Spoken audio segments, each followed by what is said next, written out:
Happy New Year from FNRad. If your New Year's resolution is to support the show, pop over to the FNRad Patreon and hook us up. Season 10 is presented by FlowJoy Water, Chris Roach's family business. Refresh your style with FlowJoy Artisanal Mountain Water, pure water, pure stoke, and essential toothpaste tabs, earth-friendly, adventure-ready toothpaste, clean ingredients, supported by science. Wired Snowboards factory in Vancouver builds high-quality custom snowboards for about the same price as other brands' regular boards. I've created several one-of-a-kind wired customs, including a Chase 162 that's seen hundreds of my best powder days. Get yourself a game-changing snowboard and join the Wired team with Devin Walsh, Sasha Daly, and many others. Wired Snowboards. For more information, go to wiredsnowboards.com. Fixed bindings are my go-to for all my snowboards because they're comfortable, durable, and look rad. Fix makes bindings I want to ride. Simple, lightweight, and dependable, made from the best materials, using the most environmentally friendly production processes possible. They offer lifetime warranty on bases and buckles. If you're looking for affordable performance bindings in the perfect color to match your fit, go to fixbindingco.com or grab them at your local retailer. Bluebird Coffee Tuning and Rentals in Squamish is the coolest new stop on your way to Whistler. Bluebird offers quality board tunes using state-of-the-art equipment, premium rentals for every level of rider with demos of Burton step-ons, and award-winning coffee and incredible smoothies. For a blend of expert knowledge, convenience, and lots of charm, stop by Bluebird in Squamish and get your board tuned at the newest mandatory stop on your way to Whistler. Pro Standard makes the grill mount the best mount for your Insta360 GoPro or DJI camera. It's a heat moldable mouth mount, tripod, hand grip, hook mount, bottle mount, wall mount, clamp mount, glove mount, and shoe mount, designed by snowboard legend Ken Ochenbach to get you the perfect angle for snowboarding, surfing, biking, and it'll replace 90% of your other mounts. Use code FNRAD to get 20 off your first order at prostandard.com. Support also comes from our friends at the Boardroom Snowboard Shop. Check out boardroomshop.com and use code FNRAD10 for 10% off regular priced items and FNRAD5 for 5% off sale items. 1910, the collaborative artworks of Jamie Lynn and Scof. FNRAD20 saves you 20% off at 1910.com. New Greens, the superfood green drink sourced from American farms. Use code FNRAD for 20% off at newgreens.com. I want to thank DeKine Snowboard outerwear, travel bags, and backpacks, Rip Curl's Anti-Series outerwear, and our friends at Mount Seymour, Grouse Mountain, and Cypress Mountain for their support. Jesse Burtner is the team manager for Mervyn Manufacturing, the dude behind the scenes and in front of the camera for the Think Thank videos, an active professional snowboarder, and a family man with wife and bandmate Christina and son Ollie. He's one of the bright lights that the most fun part of snowboarding revolves around, and one of my favorite interviews I've ever done. Here's a fun one with Jesse Burtner. First snowboard. Yeah. Burton Performer 148 with the one-piece plastic bindings and the cloth strap with the big backpack buckles and the skeg. Wow. And I rode in front of my house in what we called the meadow, which was just across the street from my driveway. Nice slope, tundra. You get like 6 inches. You get 3 inches of snow, you can ride the meadow. Later turned into a jib park. But at that point, just, pointing it down the meadow, trying to stay on my feet. There's like a natural bump at the bottom before the trees. You can catch air. That was the first board. Still have it up there in Alaska. Sick. Yeah. Sick. So are you a part of that kind of Mark Landvik, I want to say Jack Johnson. It's not Jack Johnson. James Johnson. James Johnson, thank you. Having a 51-year-old brain fart. Are you part of that kind of that group of snowboarders that was up there? Those are Juneau boys. Juneau. So where were you? You were Anchorage. In Anchorage, fully. We're proto, dude. Juneau's their secondary. Nice. So who's the first generation Anchorage guys? First generation Fowler and Jay Liska and those guys? Yeah, Jay and Richie were pretty much first gen, although there might have been a couple before them, a little bit older than them. Yeah. But yeah, Jay, Richie, Scott Liska, who started Borderline. Yep. And then Borgstead would be the Jason big dog. he had was a like great the young career. guy coming up under those folks that like really blew up and brought the Alaska to the masses, to the people, and brought us, and we teamed up and made JB Deuce, the movies. Yeah. Me and Jason. So that's where your whole thing starts. Yeah. As a Grom with Jason as like an established pro, or kind of doing it with me and my homies. Yeah. And then he was like doing his thing on a little bit bigger level out of Eagle, but he was also making a homie movie out of Eagle River. Even when he started showing up in MacDog, he was still making like a homie movie out of Eagle River, and I was making a homie movie out of my high school. And then he saw our homie movie and was like, "We should team up." And he's in MacDog at that time. I think he had just gotten his like first clips in MacDog, yeah. But he was already in like Alive We Ride, like the Volcom movie. Yep. I think at that point he was on Volcom for a hot second, and so it was he was always very like he was going to do it on the big stage, but he wanted to do it. He was more into doing it on the local level in some ways, which is cool to think about in retrospect. Yeah, it's super sick. I've talked to him a few times about doing the show, and I heard his episode of the Not Snowboarding podcast years and years ago. And he's obviously a very interesting dude. I only know him through social media. It's so weird to know someone only through social media. You know what I mean? Yeah. Like, I wonder if I can still bring up the image of you in my mind from like only seeing you in snowboard pictures and the idea of the box scratcher and your name. Like I made up a guy for that. You know what I mean? Yeah. It was at Baldy where I first met you in person and was like, oh, that's that guy. Okay. Yeah. Whoa. Probably didn't meet the image. It was a different dude. I don't remember what the image was. Like, it was a jibber. It was like a kid jibber. Yeah, you know what I mean? Like, what? This guy's in his 30s. Yeah. He's been trying this trick for 3 hours. He hasn't gotten it. Oh, he did get it. He got it once. Okay. You were definitely a bigger part of the Bowley scene thing. Like I was like, oh, this guy's like a scene maker. Like you were a part of it. And I was trying to figure out what Bowley was. Do you know what I mean? Like when you roll in there, after seeing the imagery of it for however many years it's been going now. So it was Bowley 8 or something like that. Yeah. And I'm like, it's supposed to be a big bro down, but then like people are competing kind of for tricks and stuff. There's sort of like a bit of a nervousness at the drop-in area at first because you're like, what is this? You try and flow it and it's like pretty big, dude. You need you need a bit to get used to it, but people are going off and you don't want to get in their way. It's kind of like a skate park vibe.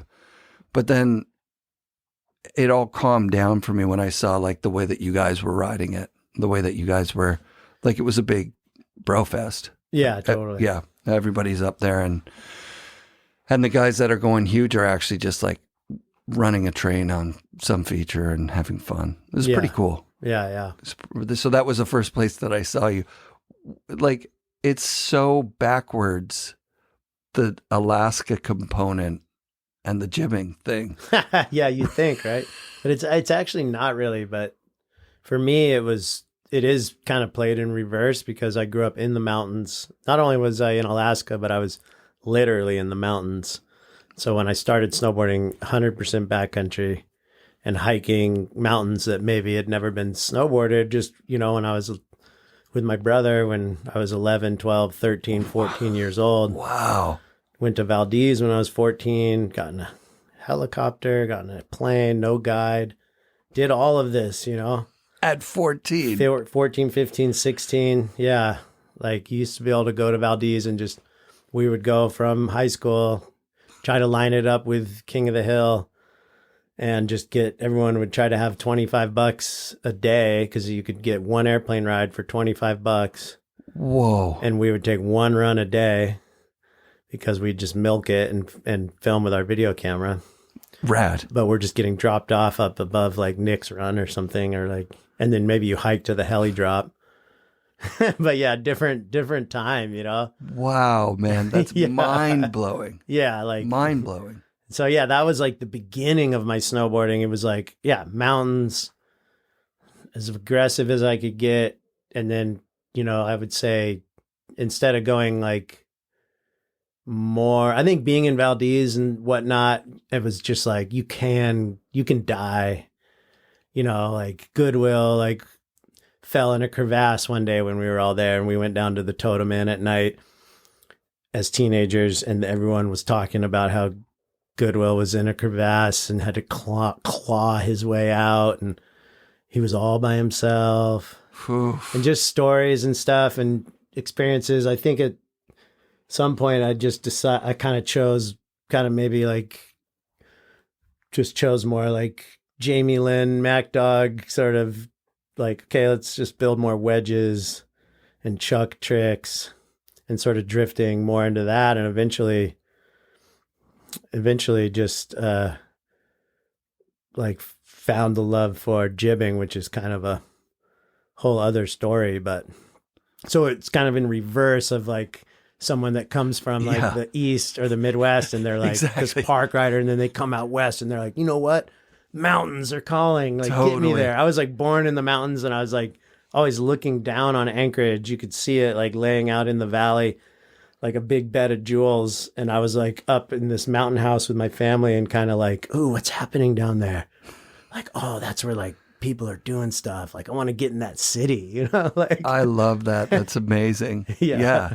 That's really rad. Yeah. It's pretty crazy. What was the influence of Jason Borgstead? Like, was he, because he was a well-rounded shredder, right? But still more kind of backcountry kickers and stuff. Not street. He wasn't. No, he was like street stuff in his parts. He was incredibly well-rounded from the beginning, and I think like, like we were talking about before we hit record on this, that racing was even a part of everybody's life. Totally. And when you're coming up in the USASA, my friends were all in the USASA, so they had race boards. Jason had a race board.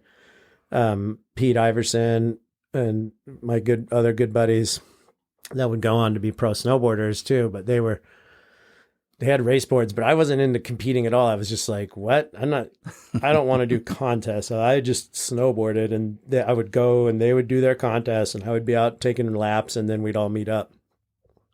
But yeah, it was so incredibly wide at that point. Like if you're a snowboarder, you remember what it was like. If you're a snowboarder, you're a snowboarder. It doesn't matter, dude. Like the first couple of years, if you're at Alyeska and you're on a snowboard and another snowboarder's a couple 100 feet away from you, you flag that dude down. Totally. You both traverse over to each other. Yep. You introduce yourself. Yep. You talk. You high five. You check what kind of boots they have. You're like looking at their gear. Maybe make a plan to ride soon. Oh, 100%. Yeah, it's like snowboarder's a snowboarder is a snowboarder. Yeah. And like, scarcity. The thing was, it was scarce, right? Yeah, it was scarce. There were lots of skiers. You'd see skiers all day, every day, and then someone would show up on a board. Yeah. And you'd be like, where did you come from? Yeah, and you had to be, and you might as well be good at nothing was specialized. Everyone was rising together. So you were like, now we're in the half pipe. Now we're hitting the logs. Yep. Now it snowed in the city. Let's hit a rail. Totally. It's powder above all, of course. So we're, but like as people got better at each discipline, there became more of a pressure to specialize. Yep. Because people were you couldn't juggle all those balls. But like, think of like Vans Triple Crown era. That's exactly my era. We all went to the Vans Triple Crown. Yep. We would show up. It was $150 entry fee, like Sierra Tahoe, let's say.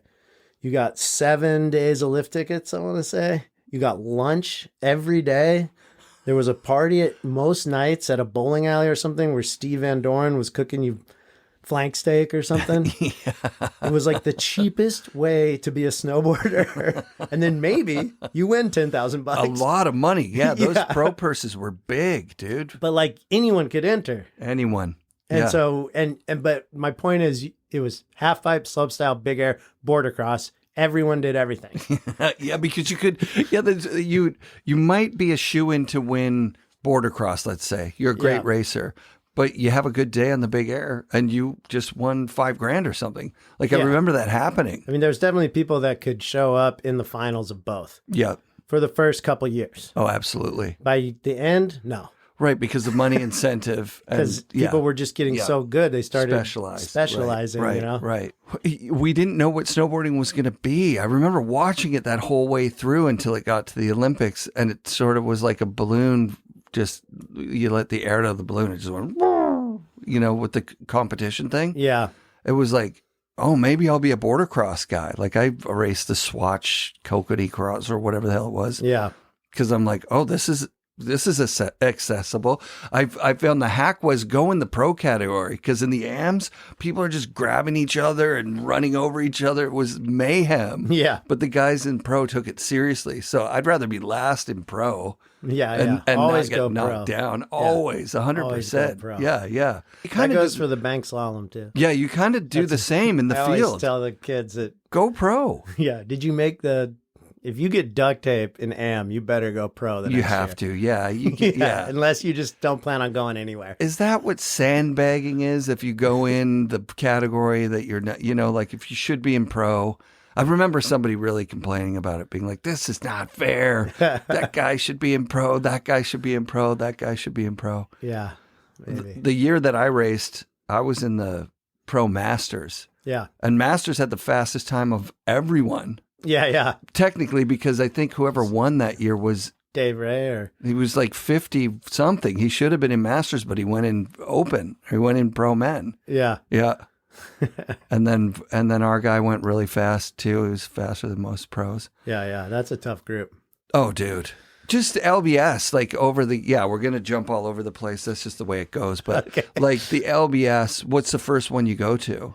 Oh, I had a pretty short career. But I came down to Bellingham in 96. Yeah. And I think I got in 96. Yeah, it didn't used to be so bad, right? Like it didn't used to be like I was younger amateur. A lottery for every category and all that thing. Yeah. Like you could sign up. You could go down to the event, maybe even talk your way to a spot. So you got duct tape. I got duct tape. Corey Klauser beat me from a young Lib Tech rider. Sick. And I was on big Alaska boards. Yeah, what were your boards up in your Alaska years, like your high school years? So from that performer, I stayed with Burton for a while, and I got a ASIM Air 163. Wow, yeah. You know, like as like a 12-year-old. That's insane. Yeah. But up in Alaska, that is fine. Yeah, and just like, it was kind of like in this time where it was like, you're going to grow out of everything. Yeah. So get the big board. And like, and also I had this weird thing in my head that was like, well, at first I had a free 5. Yeah. Okay. Yeah, I remember. Then I got the ASIM. Heavy. Here's actually how it goes. Free 5. Yeah. That's just a great board for a kid. Sure. Then I wanted my brother to get into it. He's a little bit older. And there wasn't enough money to get equipment. And, but REI had an M6 on sale. Oh, wow. The race board. Yep. So I bought the M6 for like $170 and gave the free 5 to my brother. He started snowboarding. No way. I was on an M6 as a 12-year-old. It's so narrow. It's a 167. 67 narrow block tail. Yeah, block tail, no kick. Immediately delammed it. Quick kick too on the nose, right? Like it's didn't have like a powder. It's not a powder. It was okay. Yeah, it was long. Yeah, you can make an ironing board work in. Yeah, but I definitely didn't. That's amazing. It didn't launch me into my snowboard career. Soft boots, but the flex angles. binding's pretty aggressive. Yeah, flex. So the third But I strap. took the third strap off. Yep. Of course, and I was immediately trying to like all I wanted to do was freestyle. Yeah. But I thought I maybe had this angle. Maybe I was influenced by like Damien having one hard boot. Totally. Or, Yeah. It was that era, right? But I did end up like big nose, right? Yep. So rocket airs, lean Draculas, learned them. Yes. Newt grabs like crazy. I love it. Way up on the nose, kicking out newts. Yeah. And I had that. And then I then I got the Asomer. Yeah. And then that was a pretty big board too.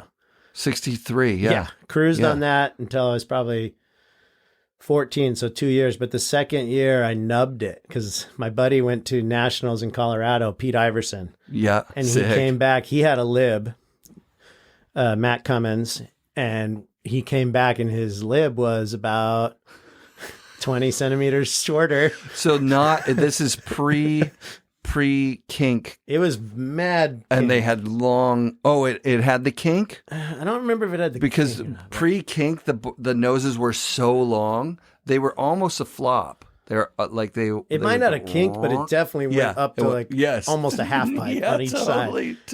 Yeah. So he cut came that back. down. It was Colorado Nationals. Pete came back with a nubbed Jamie.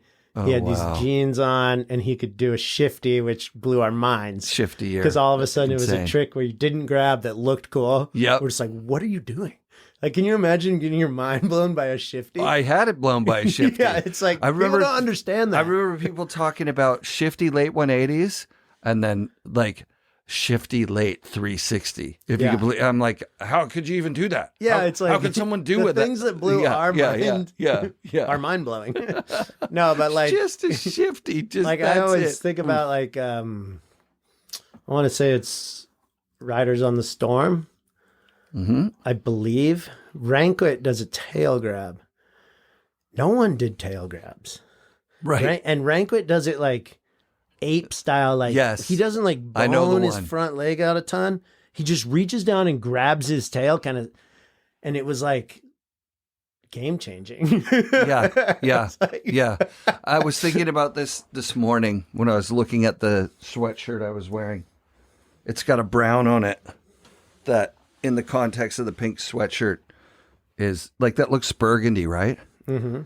But like if you take it out, it's actually this kind of burnt orange. Yeah. Which I remember umber when they would come out with color swatches for this year's clothes. They're like, we're going earth tones. Remember, it was like a mind blower. It had been gray or black or red. Yeah. And now it's like taupe. And they had like different kinds of like shiny silver was like, like I can remember having my mind blown over like a color of pants. Yeah. And I guess we're lucky to have been around for that. Yeah. Because it's so simple and so rad. Because it's like, how do you get your mind blown these days? Yeah. In the age of nonstop, just minds are just blown from jump, you know? Right. It's impossible to blow a mind. The newest spin. Yeah. I just saw some Red Bull big, whatever spin it is. Yeah. And it starts out pretty fast and then it gets faster. And then he comes out of it and lands it perfectly. And I'm like, that it doesn't blow my mind. Yeah. It's crazy. Yeah. It's the craziest thing I've ever seen. Yeah. It's a little bit disappointing almost. Yeah, I mean, it's mind-blowing in a different way. It's just like when we were all, you and me and our generation was coming up, it was like those, when you're building something, it's like newness hits in a way that it can't once it's established and you're trying to, and things are just getting moved around. That's a different kind of excitement. When it's building, it's like, we're just lucky to have been there, and like, so lucky. And like, that's why it's so fun to talk about. And like, to have my mind blown by Pete Iverson doing a shifty after he came back from nationals. I was just like, does that ramp everything up at that point? That's well, where I nubbed sort the of, ASIM. Yep. I took the sander, my dad's power sander, and sanded that pink graphic, thinking I was going to get below the pink. Yep. But all I did is make it completely pink, totally pink, and textured. Like, did you get through so to no stickers would stick to it? Oh my god! Did you get through to the wood anywhere? I think I might have. Yeah, and I like nubbed the tail weird so that like a metal edge stuck out. and then I chopped the nose just straight. No. Yeah. But on that nubbed board, I like ended up at the very end of the year up at my house. I ended up going from 3 to 9 in one session. Wow. So like, I think I was just like, I've always been like kind of a late bloomer and like just put in all this work, just trying to be a snowboarder. Sure. Like, I'm just trying to be a snowboarder. I'm just trying to get my boots to work. I'm trying to get the bindings to work. Why do these gloves feel weird? I'm trying to figure goggle. I could never wear goggles. Like, I'm just trying to be a snowboarder. I love the mags. I love the videos. I'm just trying to get, and then I take like a big step. Yeah. Like I go from like failing basically outright. And then I take like this really big step. And that's kind of happened a couple times where I'm just like, all of a sudden I'm like, oh, you're like, it's easy. Because doing 9s on that ASIM, even if it's a couple years old, the 9s aren't happening in the magazines. They're not happening in the video magazines. Yeah, like this would have probably been like upping the ante, or probably would have been upping the ante year, or maybe we're coming off Hard, Hungry, and the Homeless. Yeah. It's probably Hard, Hungry, and the Homeless Which year. is 7s. And so it's like, but like, I think Switch 5s. Gooch might toss a 9 in there. Maybe, but Possibly. But I was also jumping on the trampoline at this point. Yeah. Yeah, that was a big part of it for sure. We would have trampoline contests at Borderline. Sick. And like, that's how I met Borgstead. And like, I had a trampoline. So I'm up in the mountains in Alaska looking down on Anchorage. But what I didn't mention is my dad had built a gymnasium. Wow. With a 16-foot tall ceiling. No way. And so we like had this big room. So not outside in the elements. This is like So we had a trampoline. At one point we had a trampoline, a full-size trampoline, and that's killer. how I got into like, and I would just put the snowboard on and spin. Yep. Yeah. And I got to actually like learned a lot about spinning. It's great. It's great. That. Like training. Yeah. Right? It was actually, pretty critical. Yeah. Yeah. It's not 1-for-1 on the snow. Like you don't get, like there's still a challenge to the snow and edging that you don't get on a trampoline, but the air awareness is night and day. And and being able to carve that place out in your mind where you get the grab and tweak it is really important. Right. And being able to do that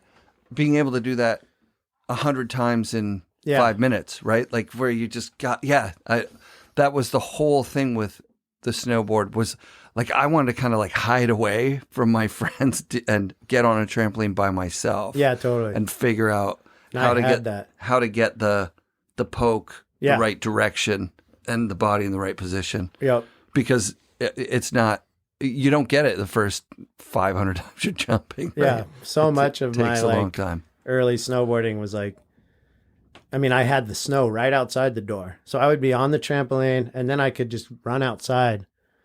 And so sick, when I first started, I got a snowboarder magazine for Christmas.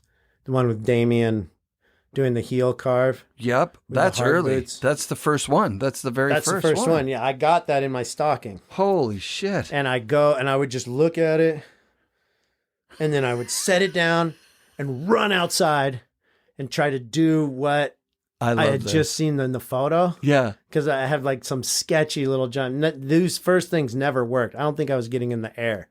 But it was actually funny because there was John Boyer was in it.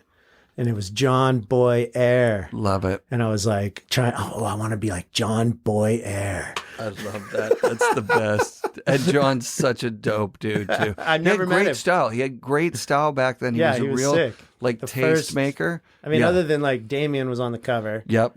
And pretty soon I like started collecting all these heroes. Sure. And obviously you're going to be into Craig and of course, you start, you'd have to live under a rock to not be and like what he was doing. Have you read the book?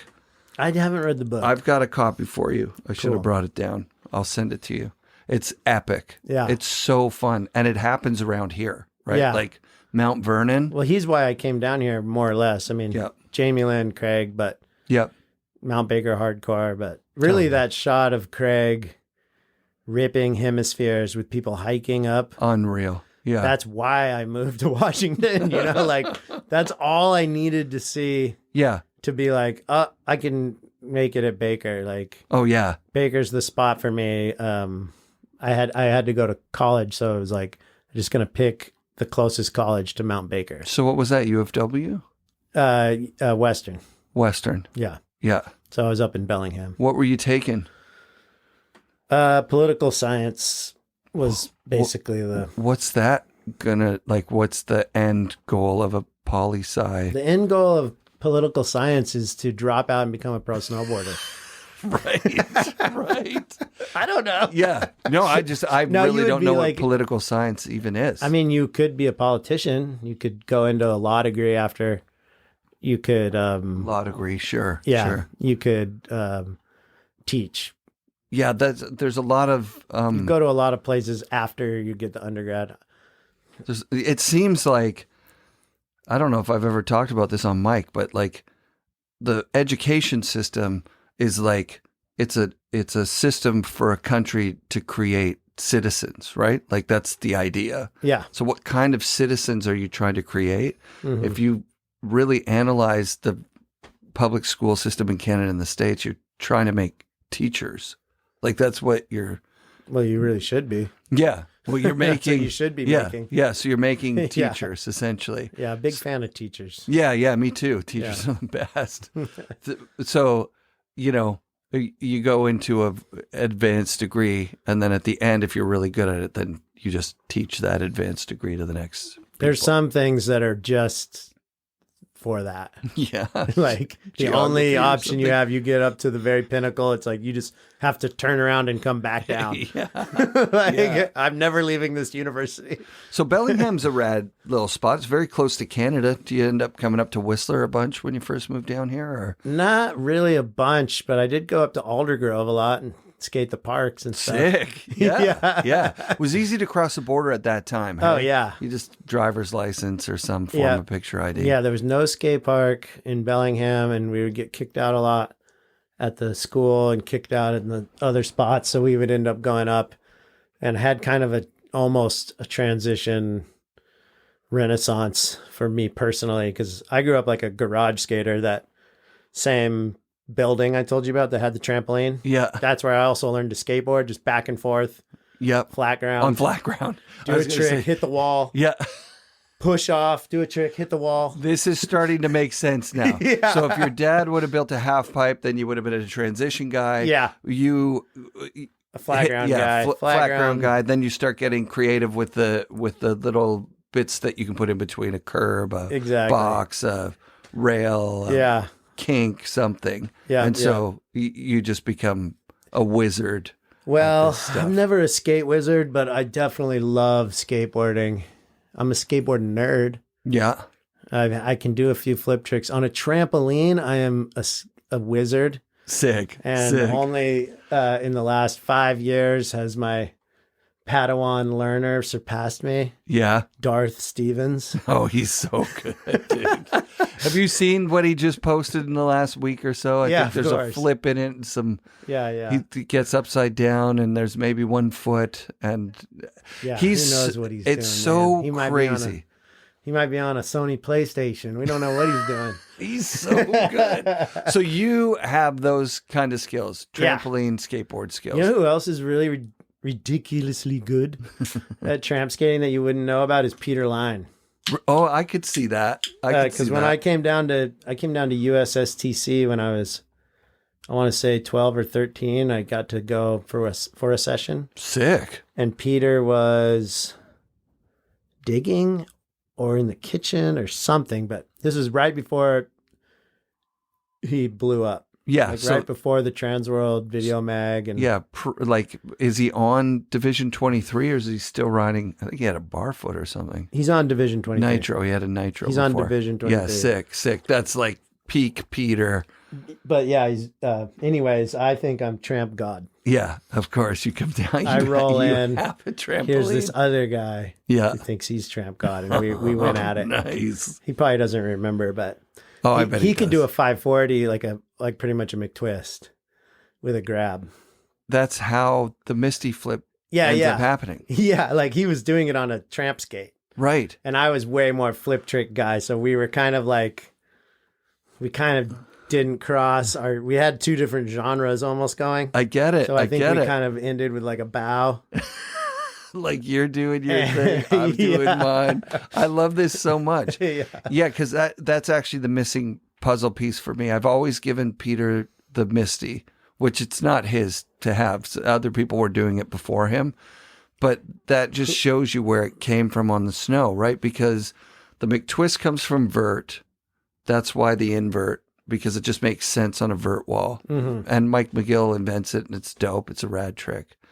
Doing a McTwist on a trampoline is more akin to a flat ground jump. It's more akin to hitting a kicker. It's a kicker maneuver. You're moving your body without look back. Yeah, exactly. There's no wall to send you looking back, so you have to really think of it as if you're going forward. Linear. Yeah, it's linear. So now all of a sudden, when you do a McTwist on a trampoline, now you know it can be done linearly. Yeah.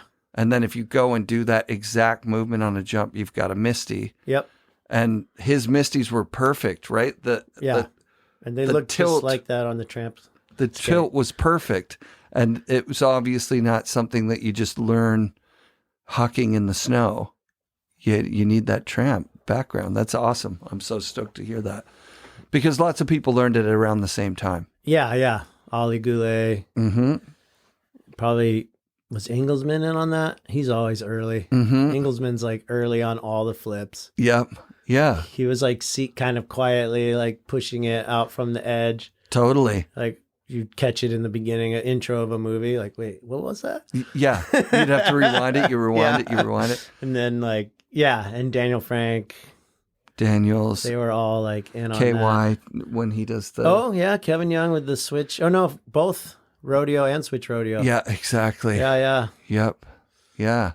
It's crazy because that's what's fun about our era is that, you just said Mike Rankin was the first guy to do a tail grab. Like we're talking about a straight air now. You know what I mean? Like it was just so definitively tail. Yes. I know there's other people that probably grab tail, but for some reason that one was like Tindy. There was a lot of so Tindy, the end of the tail. There was a lot of Tindy, and I had learned, and a lot of tailfish. Tailfish, big and time. I had learned from a skater guy, Ariel, that stopped me that year or the year before, and was just like, "Cool, but you got to grab between the bindings or on the tips of the tail." That's it. None of this stuff. There's so much of that stuff. Do like a tailfish, and I would spin and grab tailfish. Crank it. Do a newt grab and poke the hell out of it. The newts were my. I mean it took me 2 or 3 years to unlearn newts. Yeah. Right? Because now we got to bring them back. Otherwise, we can't grab. You got to bring them. That's the only way I can grab. Yeah, a newt, a nethid. Is that They're what cool that would again. Be? A method? Yeah. Yeah. Peter was like, make a tailfish look cool. Do it somehow. People can do it somehow. Yeah. I guess switch methods look great. Yeah. Switch method.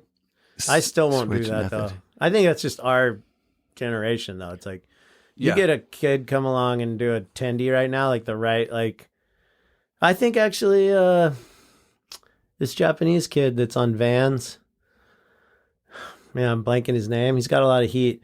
He did a tendy or something in his video part this year, like with a nose bonk. Tendy nose bonk. And it was like, dude.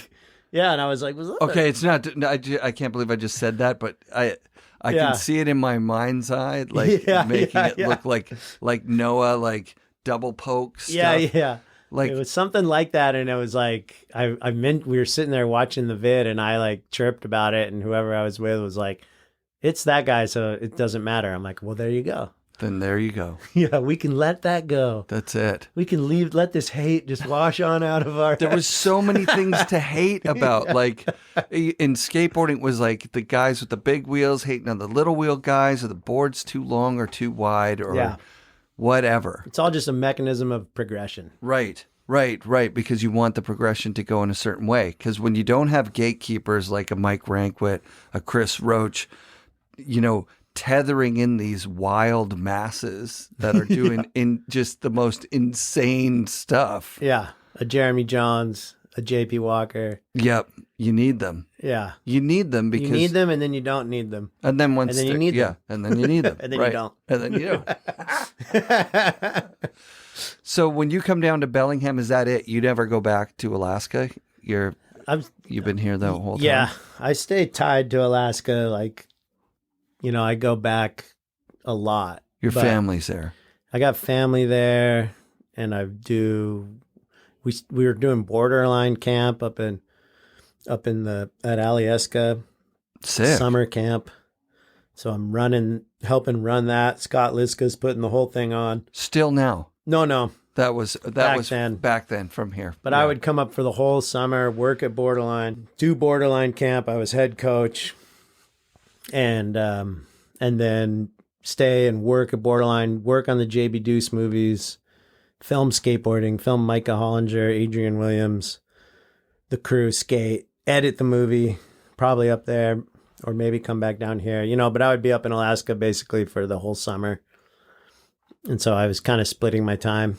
Would you get an apartment here and then, or a room with buddies? First couple of years, and then go back up there and then come down, try and find until something? we moved into this house. Oh, rad. Which was pretty early on, actually, 1999. Oh, wow. Sick. Max von Marbod lived here, who's now the Mervyn sales director. Sick. And he invited me to move into a room. Yep. And there were some other Sims. I was writing for Sims then. Oh, wow. What era Sims is that? 99. Right before the, what era do you want to call it? Right before the Travis Wood era. Yeah. That's exactly how you would call that. Yeah. Right. And then a little bit during, but. Yep. Yeah. So, yeah, a bunch of Sims people lived here. Oh, wow. And they all ended up cycling out, and Christina Pica moved in with me. Yeah. And we've had a bunch of roommates over the years, and eventually we got the chance to buy it, and we bought it. Oh, congrats. So this is like Sick been spot. Our spot. Yeah. It's a really nice neighborhood. Yeah. Lots of like lending libraries. Yeah. I found a sick book in there. Oh, it's in the other room. Richard nice. Feynman. I'm stoked, dude. I love those libraries. Cool, yeah. Yeah. I usually try and have a book in the car to swap out, but this time it's just take a book. Yeah. Yeah, it's rad. So that's rad. So most of your pro career, all of your pro careers come out of this house, basically. You've lived out of here. Yeah. Yep. How do you get on Sims? Oh, Max von Marbod, he was the rep. Well, cool. Dave Ray was the rep. Also wins the Baker Masters a lot. Rad. Fast. And Max was the tech rep. And then Dave moved in-house. Max was the rep. This is at least how I think it went. Yeah. And I was writing for that Big Alaska company, which was a little small outfit out of Anchorage that it was a fun little project that these two husband and wife put together. And they had given me the opportunity to they basically gave me the opportunity to go to nationals. Sick. In 95. And they were like, as a junior. Yeah, jump on our boards and we'll take you to Minnesota to compete nationally. Oh, wow. Who wins it that year? I won that. Yeah. Yeah, dude. For my group. Yeah. Slopestyle. And that was an insane year. I think Doran or Chad Otterstrom sometimes puts up the start list from that year on the Instagram or Facebook, and the names are psycho, like that Giants Ridge. It was a rad time. But anyways, I got that opportunity so I rode their boards. And what were the boards called?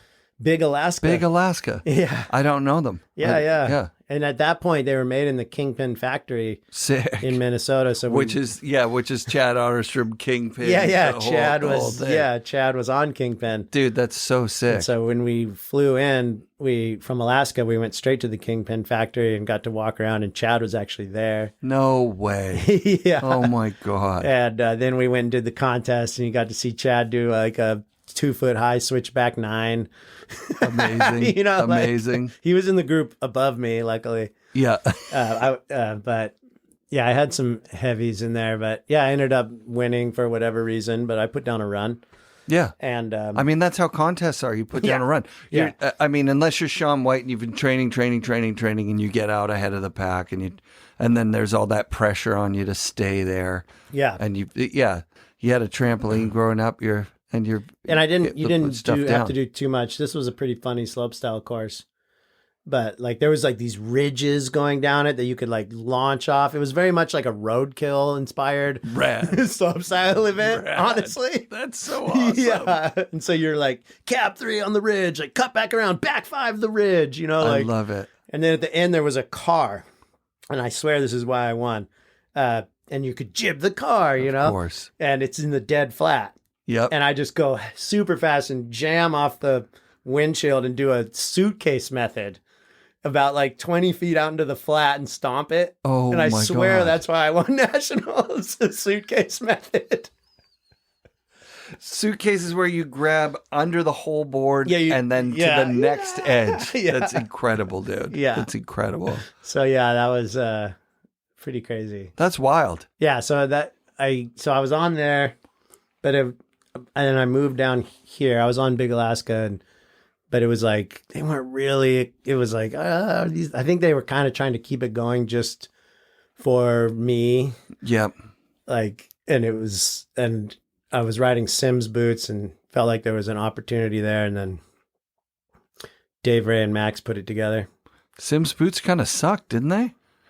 They weren't great boots. Maybe you know what? Than what I was. Yeah, riding. there was probably some era of Sims boots that they worked for your feet. And well, the ones I got actually did suck because they were like some samples where like the footbed had been like sawed. Oh no! So there was this little like centimeter drop where my toes went. No. And so like when I put them on, I can feel it right now just talking about it. My toes going on this sharp little drop. Yep. And I was like, why are they like this? But Max, I remember I met him in like an Albertsons parking lot at like 10 at night in the rain before I was going to the Vans Triple Crown. I think it was the Airwalk Freeride Tour at that point. I was about to fly out to that. I was dead poor, like so poor. But I had paid my rent for the whole year. I had bought my Seasons Pass with my permanent fund dividend. I don't know what that is. From Alaska, your dividend check. Okay. Like from the oil. Oh, wow. So I think we, in Canada, we have remote living stipends or something. So in Alaska, every year, if you're an Alaskan resident, you get a kickback from stocks invested from money that the oil companies pay to the state of Alaska. It's incredible. It's called a permanent fund dividend. So I took my dividend money, bought my Seasons Pass at Baker, paid all my rent. Up front. That's awesome. And then had no money.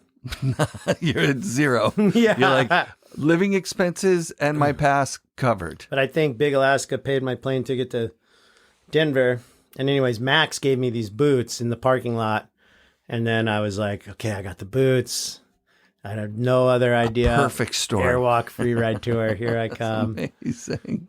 Get on the plane. I don't remember the Freeride Tour. It was just like kind of like Vans Triple Crown. I feel like Vans like took it over. That makes sense. It was because it was like basically like that. Yeah. I did all of them that year. There was one in Killington, one at Breckenridge, Aspen actually. It was when they first they opened Aspen for one weekend. Oh, wow. For the Airwalk Freeride Tour. This is the contest where Damian Sanders came back for his comeback. With the dagger? Like Vampire Damien? Like, yeah, but leather like, jacket. All no, blacked after out. that. Oh, the after that. Like he was going to have his comeback. I think he had an interview in Snowboarder, maybe. Yeah. I do remember. I remember that. It was that contest. I think he busted like a pretty big backflip. But yeah, it was at Aspen. They opened Aspen for the weekend. That's wild. And they closed it back down. They were not hyped. That era, I can't even imagine what would happen at a contest in that era. I remember being in a gondola with MFM, Devin. I don't know who else, but MFM was just terrorizing that place. Terrorizing it. I love it so much. He's the nicest dude. He's the nicest. But yeah, he was a gangster he had a reputation to uphold. Yeah. I remember that about seeing people at contests or whatever, right? Like Rankwit, or I never saw Rankwit, but like that people would, there was a pressure on for them to do something. Everyone crazy. went. Yeah. Everyone went, like Vans Triple Crowns too. Like, Mm-hmm. like I got Andy Hetzel ran over my head in a border cross. That's amazing. That's my claim to fame. That's over your head, like rode over my head. Oh God! But I was there at that. That was the contest where the finals was Terrier, Jamie, Palmer, maybe Hetz. Yeah, that sounds about and right. And they come around, admitted in a video, they come around the corner, it's at Sierra Tahoe, and there's all these BMX jumps at the end, and Jamie gets bucked and does a back 180. Yep, like I remember it. Contest. I remember it's just chaos. I don't know, it was Rippy. Oh, it was Rippy. It is Rippy. Yeah, you're right. Because Rippy throws like a backflip. Terrier's in there. It's fucking crazy, dude. Like it's all the best boarders. The best best boarders in one final. That's incredible. Yeah. Yeah, I was surprised when I talked to Terrier. I was like, "What's your favorite contest?" He's like, "The best contest. The best contest never happened. The best contest would have been all the top guys, all in the half pipe, nobody hurt." Yeah. He's like, there was always someone that was hurt. Like, it just doesn't happen, Yeah. Like, it's not the Olympics, obviously, because that's a bunch of people from all different countries. It's a different selection process. Mm-hmm. Probably the best are going to be his, the contests that he threw. Yeah. Arctic Challenge, because the format's good. Everybody's invited. You're trying to get as many really good dudes together as possible. Yeah. It's hard to like create that. Oh God, that's just gonna happen, or it's not gonna. You can try. Yeah, you can try. For us, those were some of the best. Those were the best. Right. Well, even that finals you're just talking about, those guys all had to win to get to that final. They had to win to get there. They had to get through me. They had to run over my head.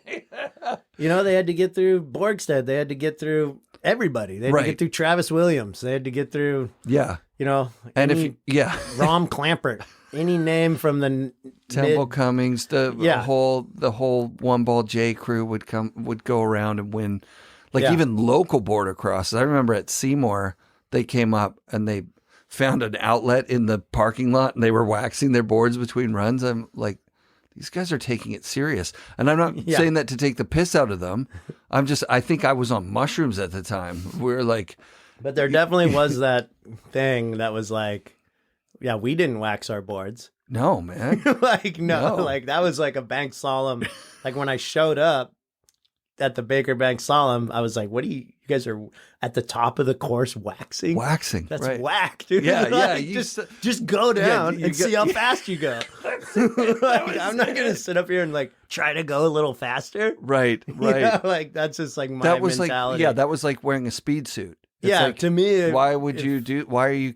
Oh, you're taking it serious. Yeah. I remember that we had to have a helmet, so there was a kind of a divide in the group. Yeah, where like some people were like, "Oh, I've been meaning to get a helmet," and some of us were like, "Well, just fucking borrow a helmet." Like, don't even do it up. You know what I mean? The helmet flies off. Oh, sorry, I lost your helmet or whatever. There was like, you didn't want to come across as taking it seriously. Yeah. Oh, you're going to tighten your coming hardware? Out of the era of the brushy photo.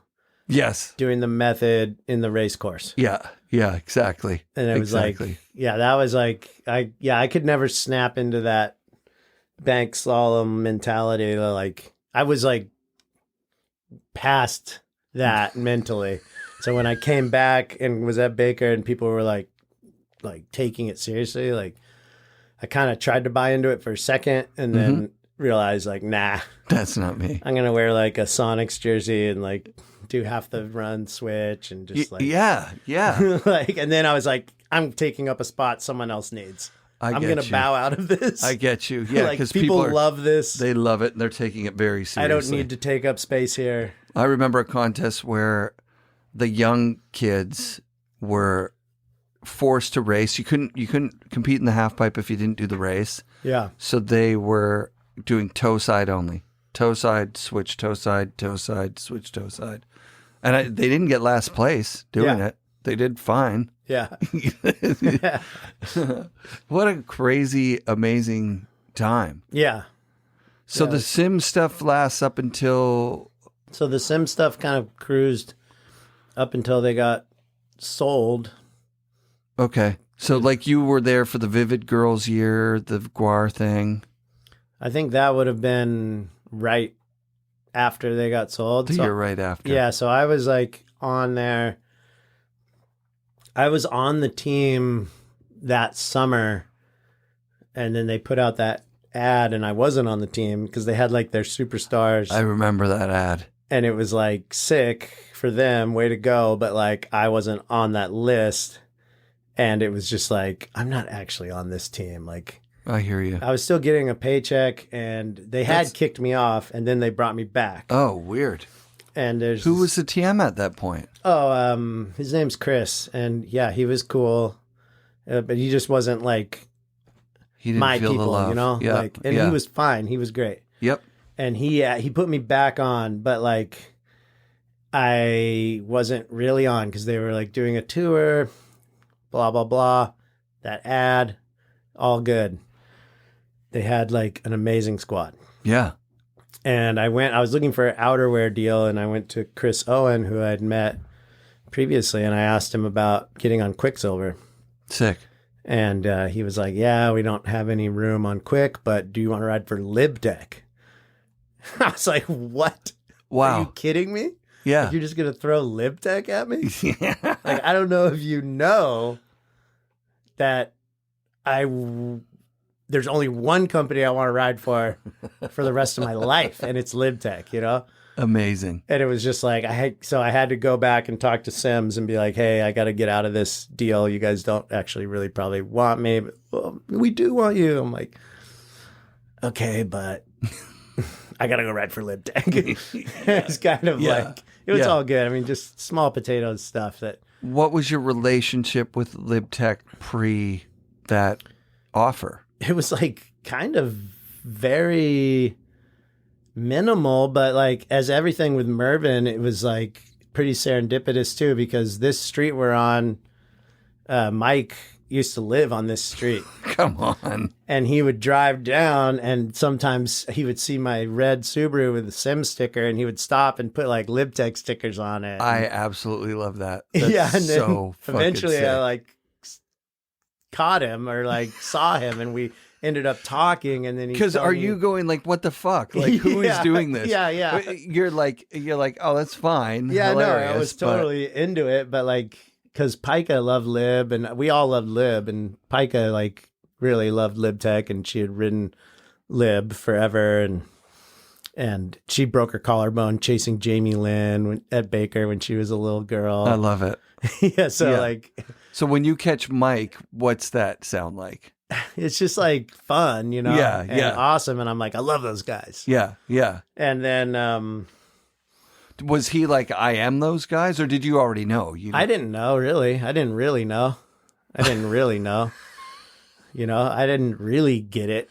Right. Like, and then I just knew they were a cool company, and Jamie Lynn rode for him, and Dave Lee had started there, and you know, like, I loved those guys. I love Joey McGuire. I like, hell you yeah, know, like, just love the Northwest vibe. I love like that, like, salt of the earth, totally, but self-deprecating. Sure, like just authenticity to this organization. Yeah. And it's like, as soon as that light cracked a little bit, I was like, let me in there, you know? And it worked out. Like, I got out of my Sims deal and got in with Mervyn.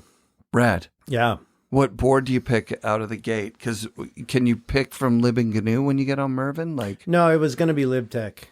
Oh, sick. Yeah. It was always Lib Tech. I never It's weird that they separated the two, because I remember when they did it. Like, I remember Mike telling me the story of buying GNU back and paying people, like, after he didn't know that when a company goes bankrupt, you don't have to, like, if you buy it, you don't have to go back and pay people the money you owed them. Yeah. But that he did that anyways, because that's just the kind of dude he is. And that they were nervous because of how much damage Windline had done to GNU as a brand, right? Like, it had gone pretty kooky. Yeah. And so they were like afraid to like tarnish this rad Lib Tech thing that they had going on. Mm-hmm. That was like the vibe. They're like, we're going to keep them separate. Yeah, yeah. And then they did.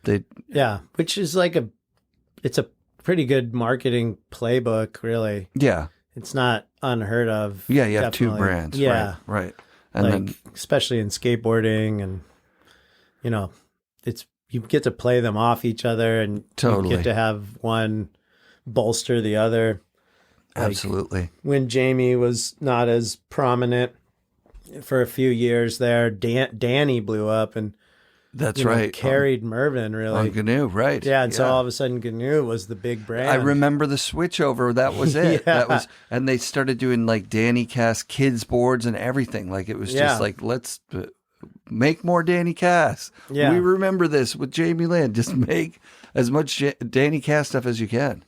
Yeah, so like they end up kind of supporting each other in that way, and it's just fun. Yeah, I mean, I guess if you're looking for more work, you should definitely have two brands.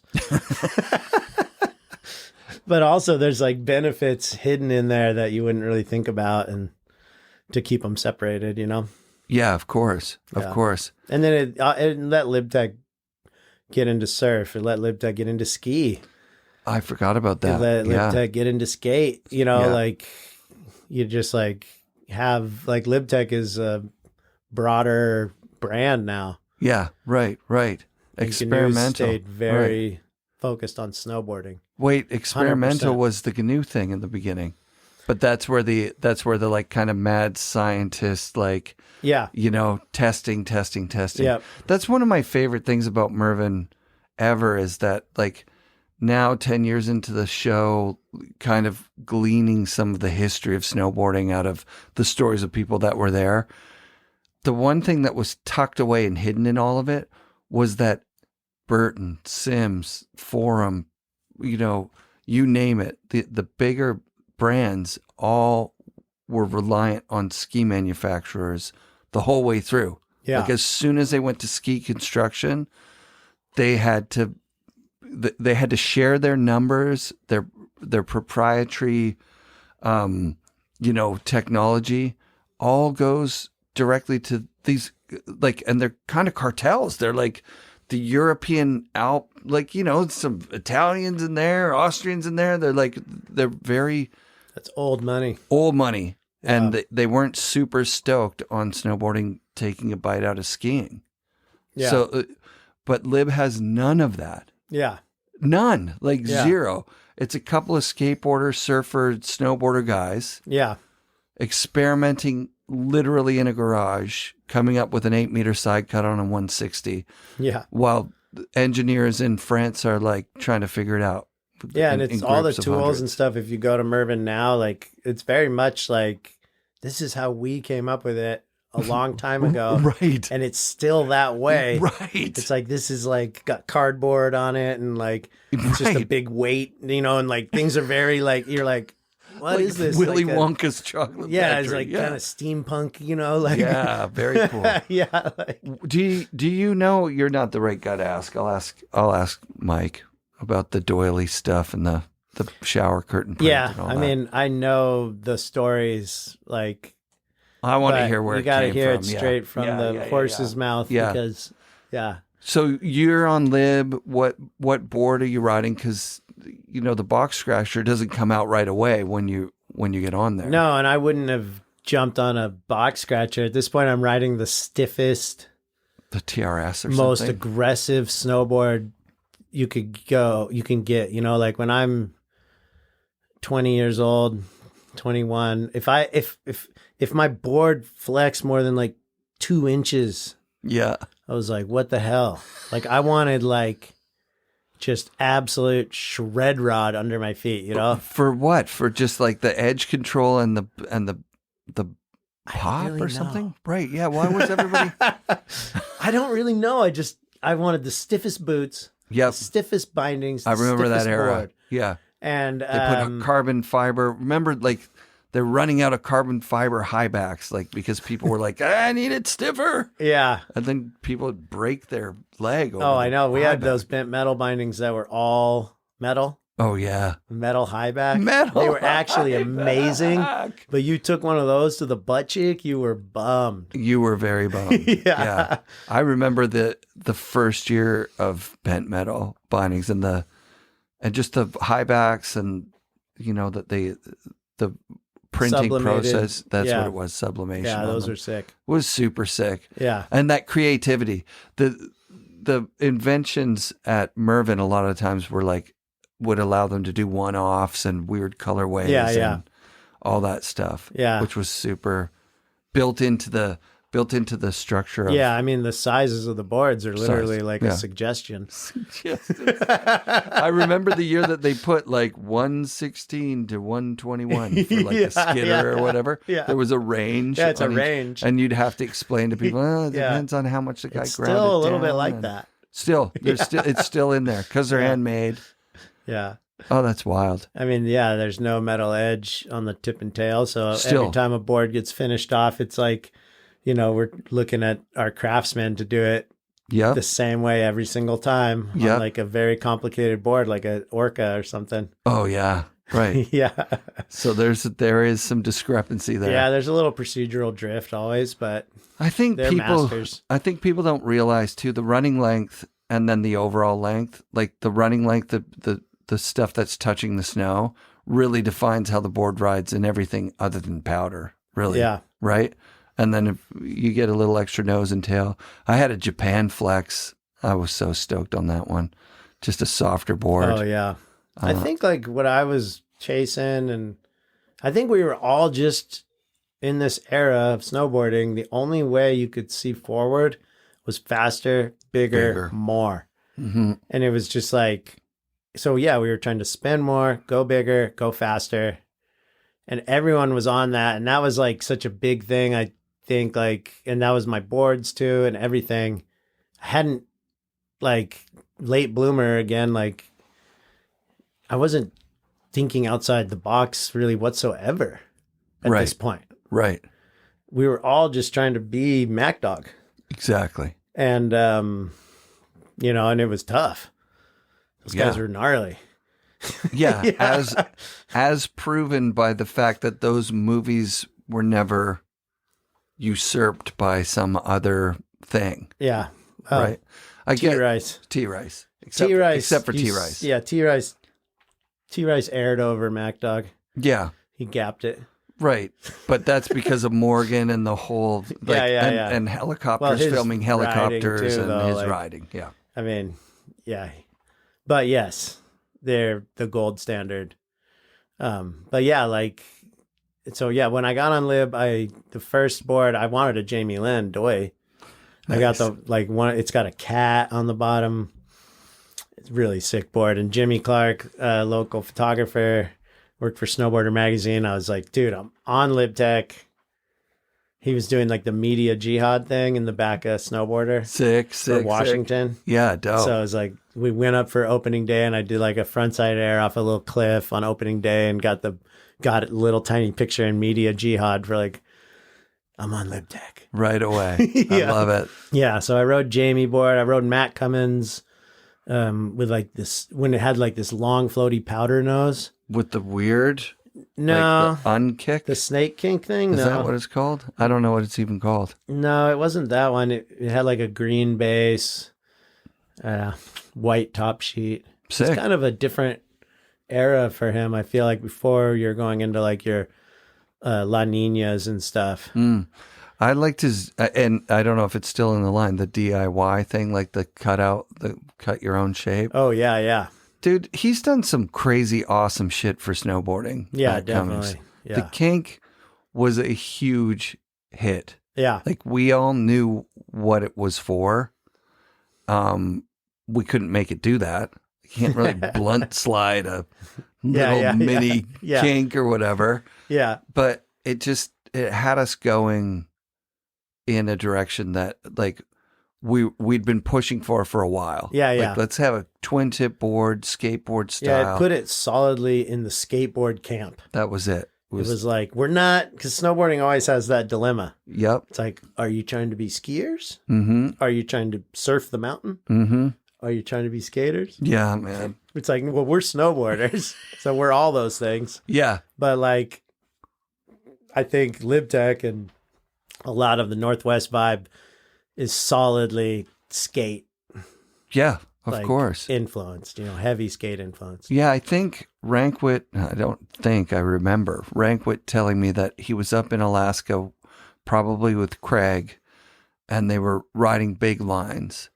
And they were like, this is what snowboarding is. Not exclusively, but this is a thing that's exclusive to snowboarding, is big mountain freestyle on like, it's not surfing anymore. Yeah. It's not skateboarding. Yep. No skateboarders are going down hills And looking for skiers big. weren't doing it No. at all at that point. No.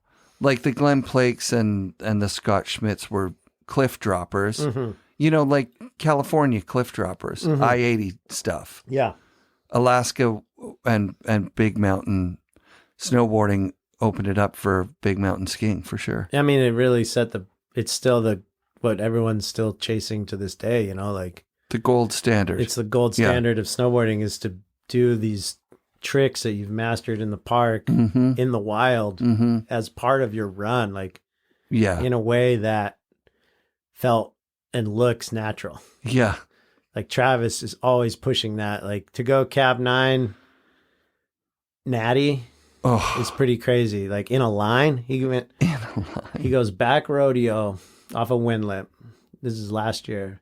Cab 3 a cliff, cab 9 a windlip, all one run. It's wild. That's a slope style winning run. Yeah. That's a Vans Triple Crown winning run. Yeah. Like easy. But it's taken that dude and that long to get those tricks into these environments. Right. It's like very difficult. Yeah, and it's tough to watch too sometimes. Like when you're coming off of Instagram and you just saw someone do a 2680 and then you're watching. Is that really a spin? I don't know. I just made that up. Okay. 20. They're up in the 2000 somethings. Yeah. And you see it and you understand it, and the jump is perfectly manicured. And then to come and see a bunch of guys battling on, switch fives and backflips, like when people are throwing laid out backflips, you're kind of going, dude, we saw that in 89. 90, Yeah. But that's because we saw it in 89, 90 because they could hike up and do it 8 times while Jerry and Artie had lugged some big camera up in Alaska, right? Like now they're doing it in lines, which is insane. Yeah. And we've seen what the future is. I don't know if you've seen that Shredbots movie from this year. Yeah. Return. Mm-hmm. Wow. Yeah. Cicerelli in that for me, I'm just like, and everyone in it, the whole movie. It's like, okay, this is nuts. We're in crazy town now. Yeah. But that's what always was the goal, not the aerial skiing thing. No, we're right on the line between that. Yeah. I mean, that's the thing with snowboarding is to always be right on the line between all things because we're not really decidedly any one thing. We're not skiers. We're not surfers. We're not skateboarders. Yeah. The snow is hard, but it's moldable. You can do handrails, but should you? Yeah, totally. It's like very... Why are we grabbing our boards? Gray. Yeah, why are we even grabbing them? Aside from the style It always part. has that chance to slip into like the figure skating realm. And It's interesting. When I started the podcast 10 years ago, I was delighted to come up with the idea that, because we always sort of spoke as surfing as the grandfather, and then skateboarding, it's the dad, snowboarding's the kid. Yeah. But really, we're talking about older brothers, right? Surfing's the older brother, had it way harder. If you told your parents you were a surfer, you might get disowned, Skateboarding and snowboarding and surfing all kind of grew up together, right?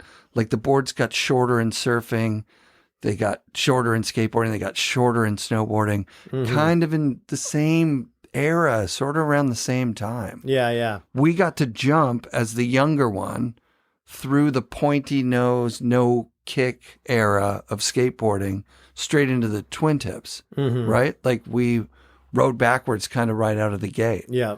Like you're talking about Rankwit's tail grab. I remember Sean Johnson's switch 3 out of the bottom of the half pipe, like kind of Mountain Dew era, you know, like do the dew plant or whatever. Yeah, yeah. Like switch 3 was in that. It might have been Rankwit, might have been him. But like, yeah, we grew up together, these sports. And a lot of people would go back and forth from all of them.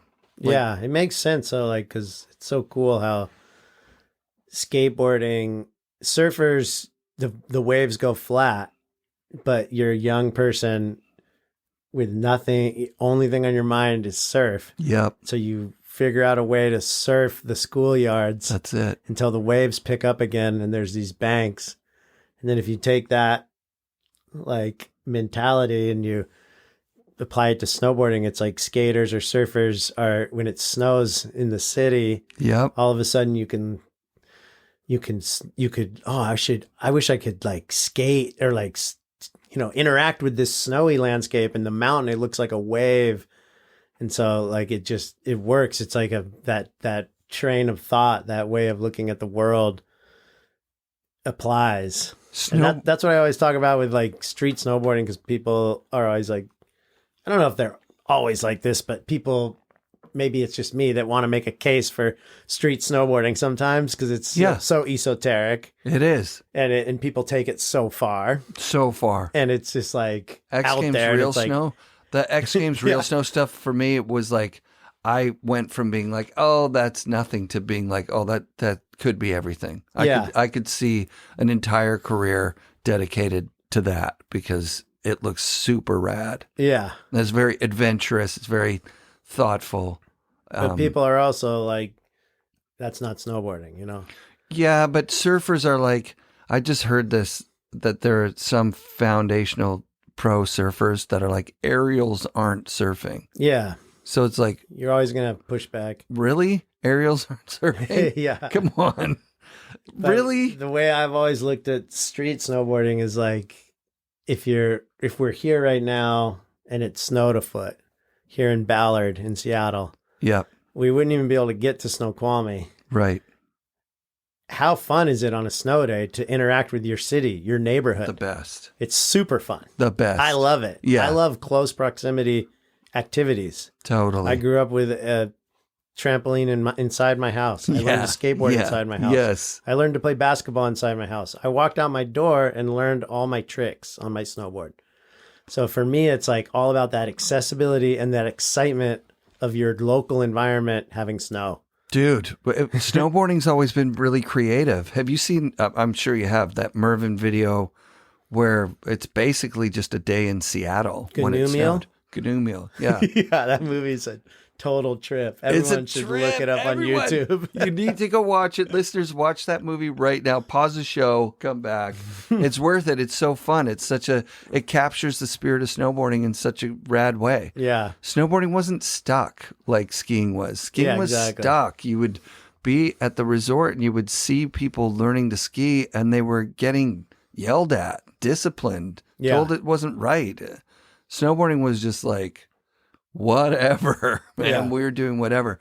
The other thing about snowboarding was it was super easy. So if you're a surfer, when you got on a snowboard, you were just like, this is the easiest, biggest wave I've ever ridden. This is so sick. Yeah. And if you're a skateboarder and you got on, you're like, this is so easy. I can't believe all the tricks that I wished I could do. Yeah. I already know them. Until you catch your edge. And then you get fly swatted. And there was a lot of injuries to the hospital, you know, like you go a new place, you be getting buck and then someone would ask the skaters that go to the Zoomies 100K every year and break their collarbones in the park at Copper. Oh, that's it. Right. That's it. Yeah. There is a bit of a rude awakening for sure. You fall down pretty hard Yeah. and get broke off pretty bad. Yeah, it's deceptively easy. Yes. Yeah. Yeah. Yeah, because you're really successful before you have that first bail. I remember saying that to my kid when he got an electric skateboard, and I was like, I just wasn't paying attention. I'm like, oh, good, you want a skateboard?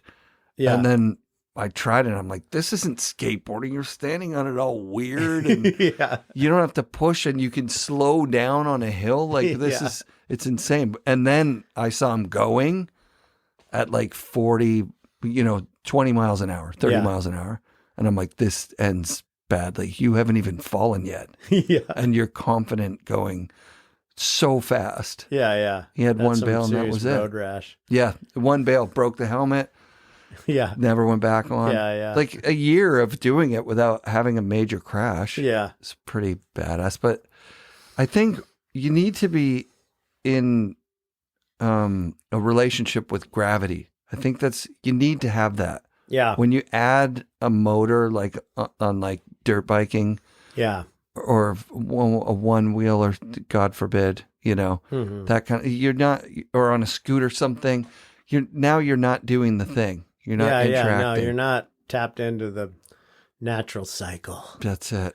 Yeah. And I think that's the other thing snowboarding has over, for sure, surfing happens in a natural environment. Probably the most. I think snowboarding's more, because you can surf in a pool now. Yeah. And you can snowboard inside a warehouse or whatever, but let's just take pool surfing out of it. Sure. Take pool surfing out of it. It's like, you're basically like, you need to be, it's like the earth is like exhaling and you have to like coexist with its breath. It's very beautiful. Okay. You got it. I'll give it to you for sure.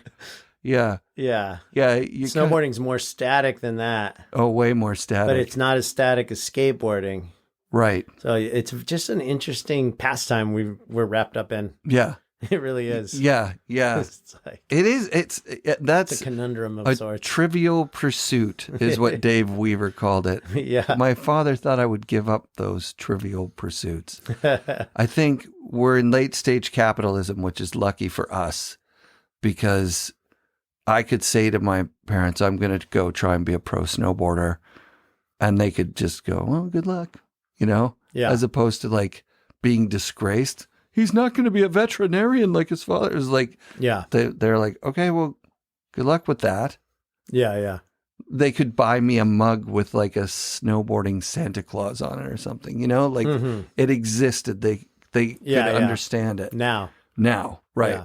Whereas, just before us, it was an act of rebellion to be a surfer. I mean, it was an act of rebellion to be a snowboarder in some ways. People made a lot of assumptions about definitely you, like that you were a dirtbag. Oh, and you yeah. didn't have any money. You were trying to get drugs. Yeah, it was very much like that in my town. Yeah. Like, and we were all doing mostly that. Yeah, I mean, it was very much anti-establishment. Yeah, you were rebelling against something. Yeah. That I was asking, I forget who it was. Young kids, I guess, snowboarders at Baldy. Like, what are you rebelling against? They're like, what? What do you mean? My dad's here. This is when I hang out with my dad the most. This is my dad time. It's dad time. I'm like, oh, damn. I know.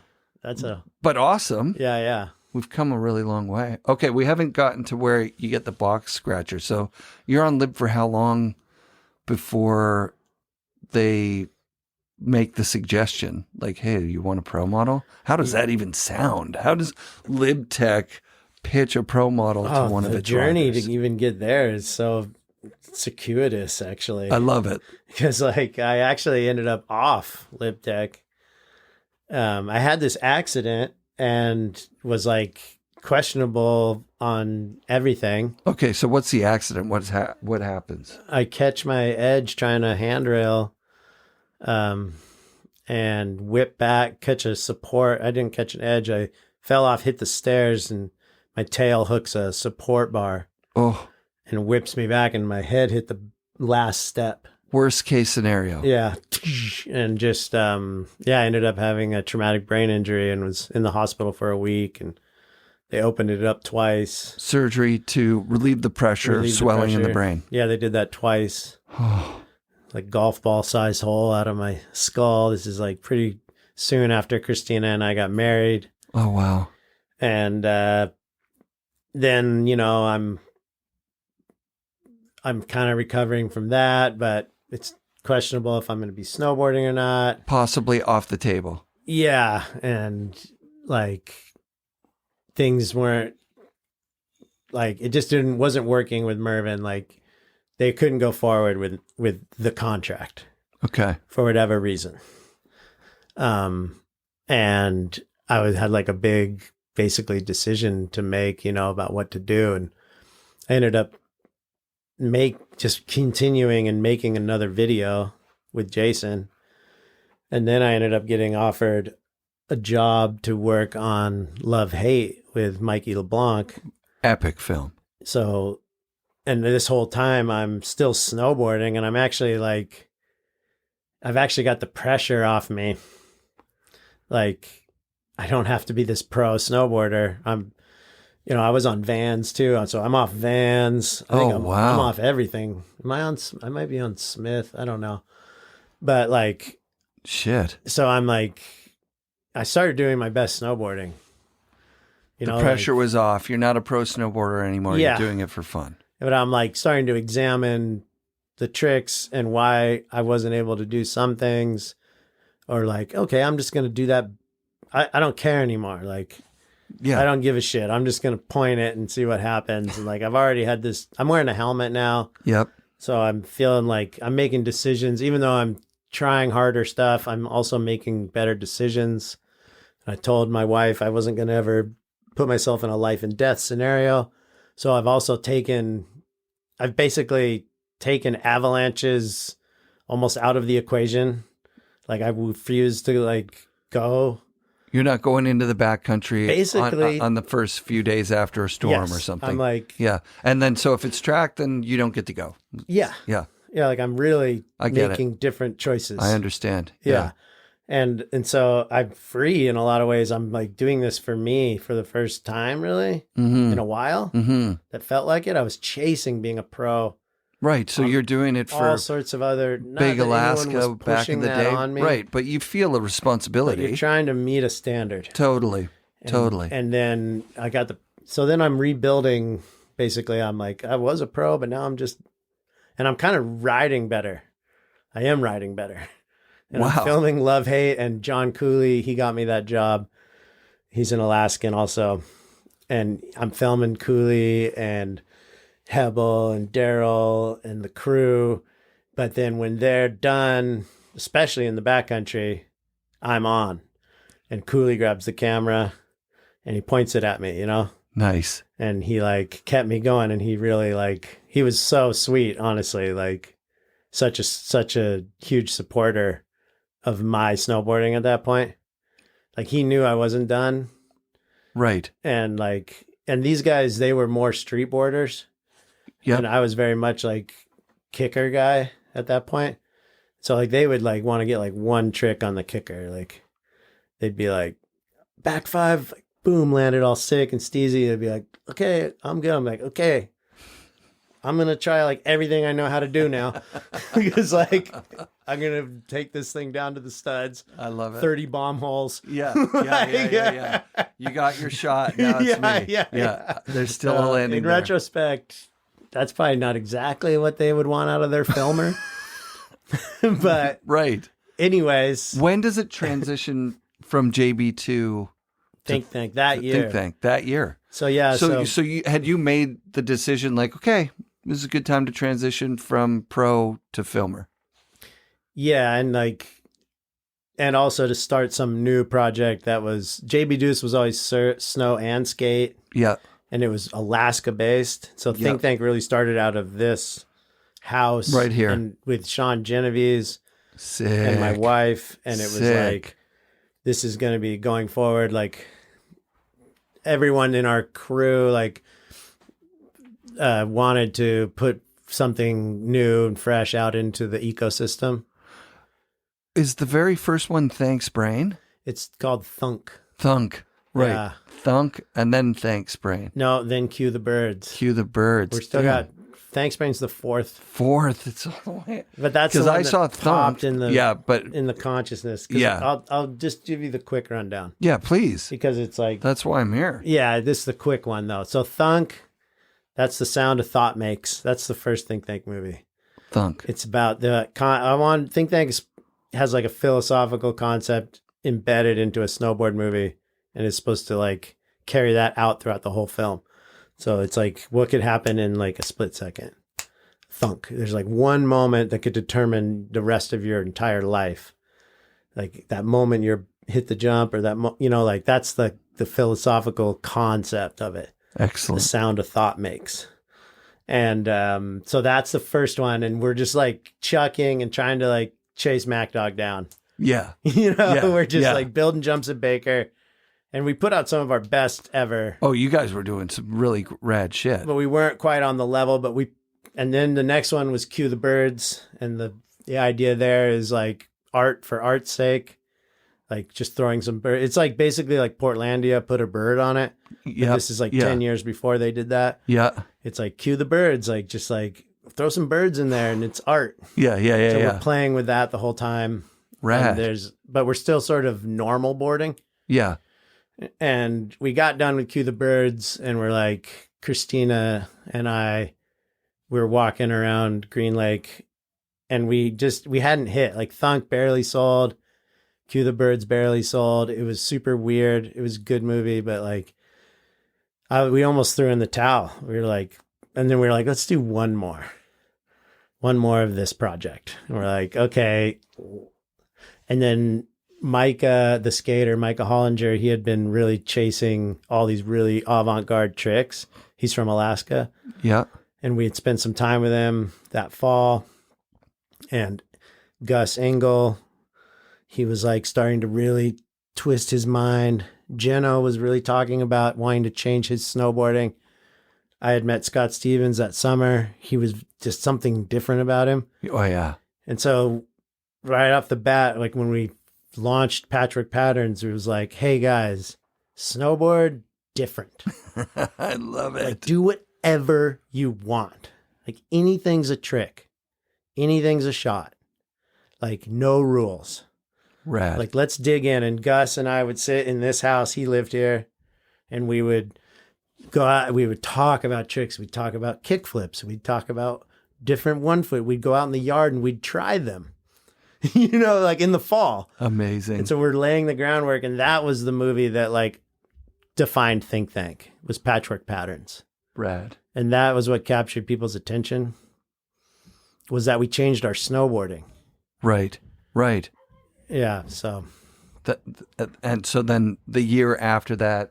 So then Thanks Brain is sort of a victory lap. Is a victory lap because people now know that you're making sick videos. And so do you get the money? Do people start coming on as sponsors that... Yeah, I mean, yeah. And we had this whole time, by the way, like I'm not on Lib Tech, but they're still supporting endeavors that I'm doing. They're sponsoring the movie. They're helping me where they can. Rad. I have some other sponsors. We have people coming in from the industry that are sponsoring the movie. So we're getting a little budget together and making this thing happen.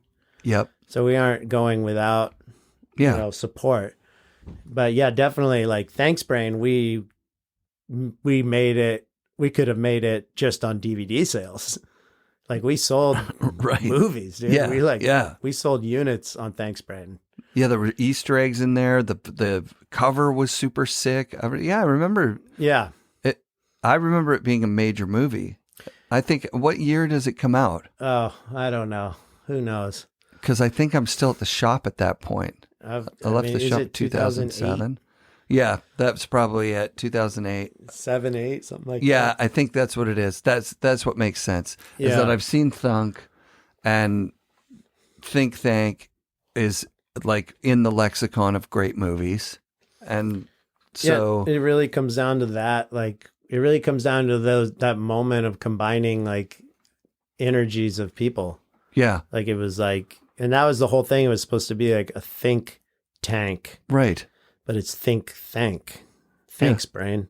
It's like, And does any of this connect to your brain injury, do you think? all of it connects It's to it. 100%, because thunk also is probably the sound Hitting your head when on you the stairs. thunk your head. Yeah, it's all about shifting the paradigm after that injury and being like, how do I move forward in snowboarding? How do I progress without dying? Right. How do I continue to do this thing that's been like the only thing in my life that I've ever really done well? Right.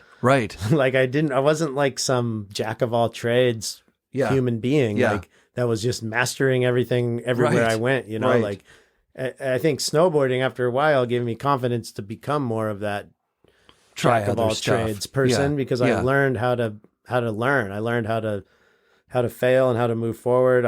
I learned how to thrive inside of this activity. I think we're lucky. Anyone listening to this show right now, I think that we're lucky that the thing that we chose or the thing that chose us or whatever, the thing we got involved with was like this mini lesson for life, like fall down, get up, look around for interesting terrain. You know what I mean? Like it really opens your mind as opposed to, you know, people that got into some other, you know. I can't even imagine what that looks like. Right. Not seeing the world the way we see it. Me neither. Right. Right. But I go to like a, you know, party with other adults or something and I know there's something there that is not there. Yeah, right. Like I remember asking I'm someone. I'm not an adult. I think snowboarding has kept me young. I think that's it. I remember asking someone at a party, like bewildered, like, have you ever fallen down like 9 stairs? They're like, what, 9? What? What a weirdly specific thing. I'm like, who else is counting stairs? Yeah.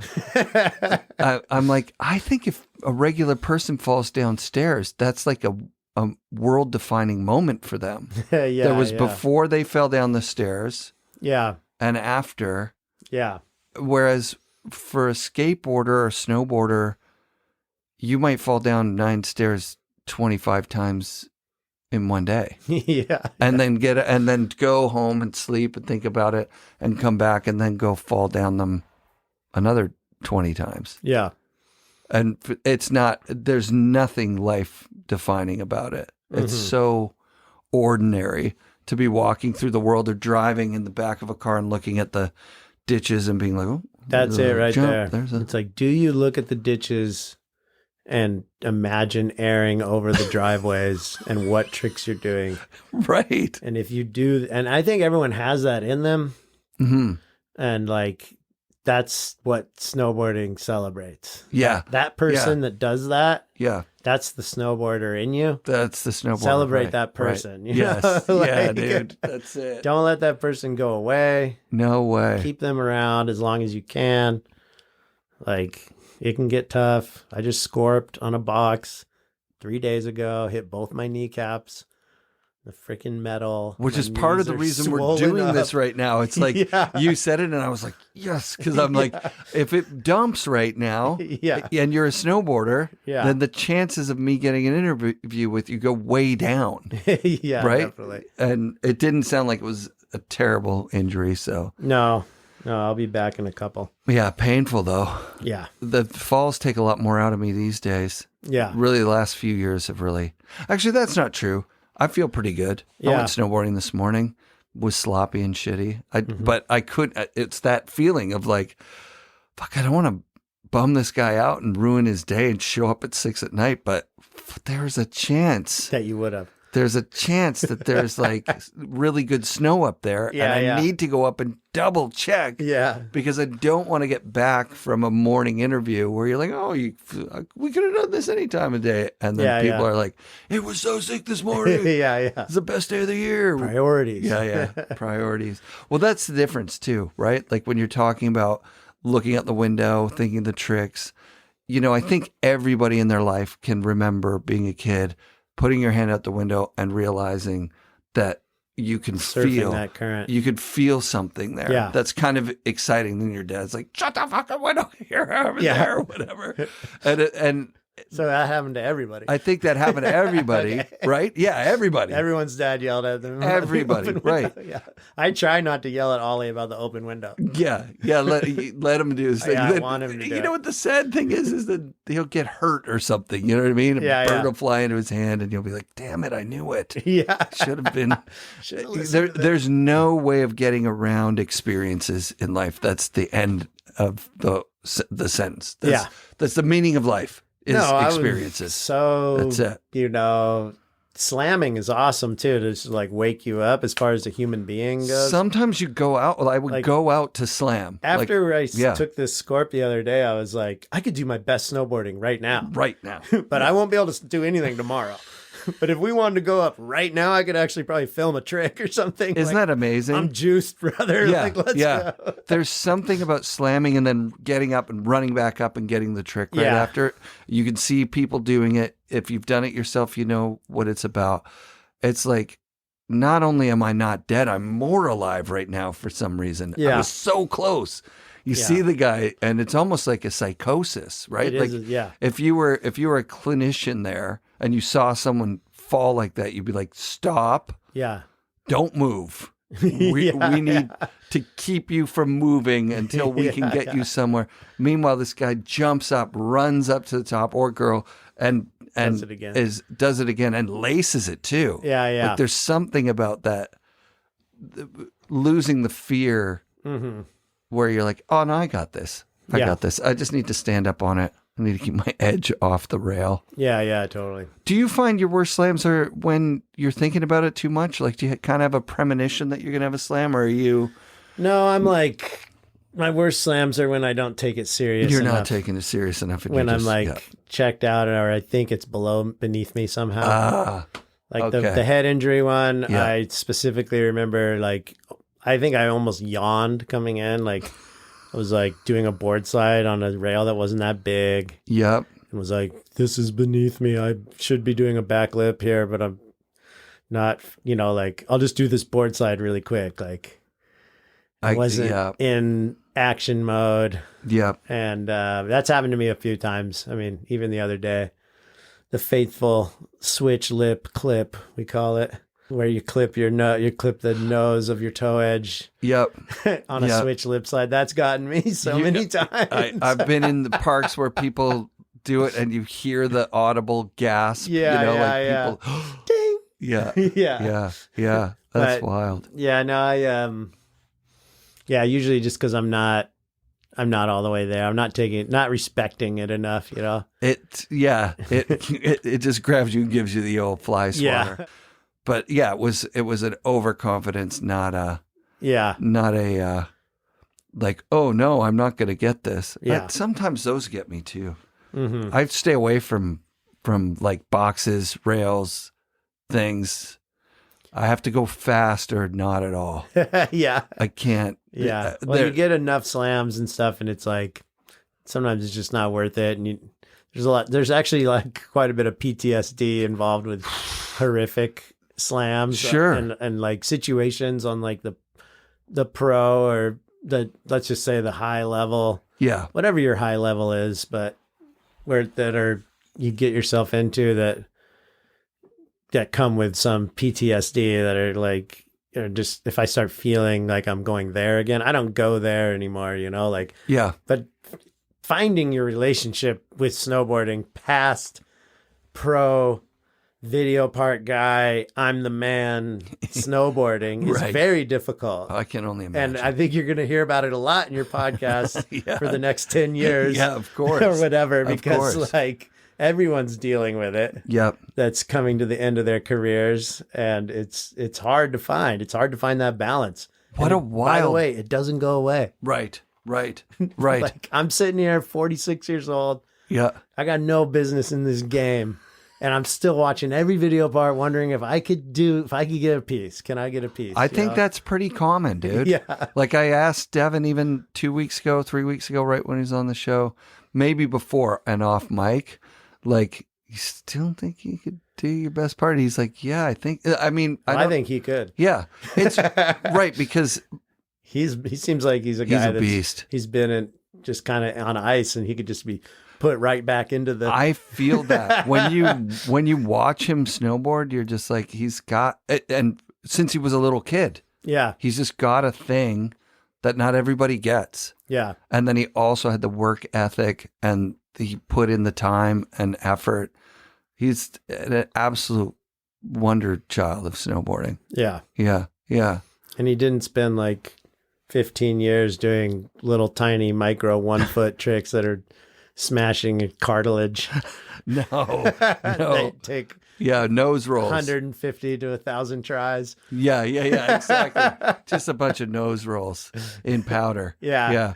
What a that's cool, smart. what a cool niche to get into, right? Yeah. I mean, it's death defying too, though. You know. Oh yeah. Like driving up the road, thinking, I hope I don't land Oh my God. Well, on you a rock or something. land on a rock or hit your knee to your face. Oof, the worst, right? Yeah.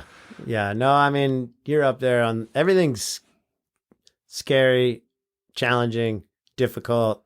Everyone that goes out and puts a video part out, gets something out, deserves some sort of kudos for that effort. Hell yeah.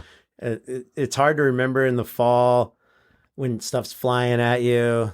It's easy to be like, oh, that's just a contest guy. That's just a rail guy. Oh my God, totally. Oh, I'm not into that. That's just a backcountry guy. Oh, another method. Like your brain almost needs to do that to preserve itself with all the insanity that's coming at you.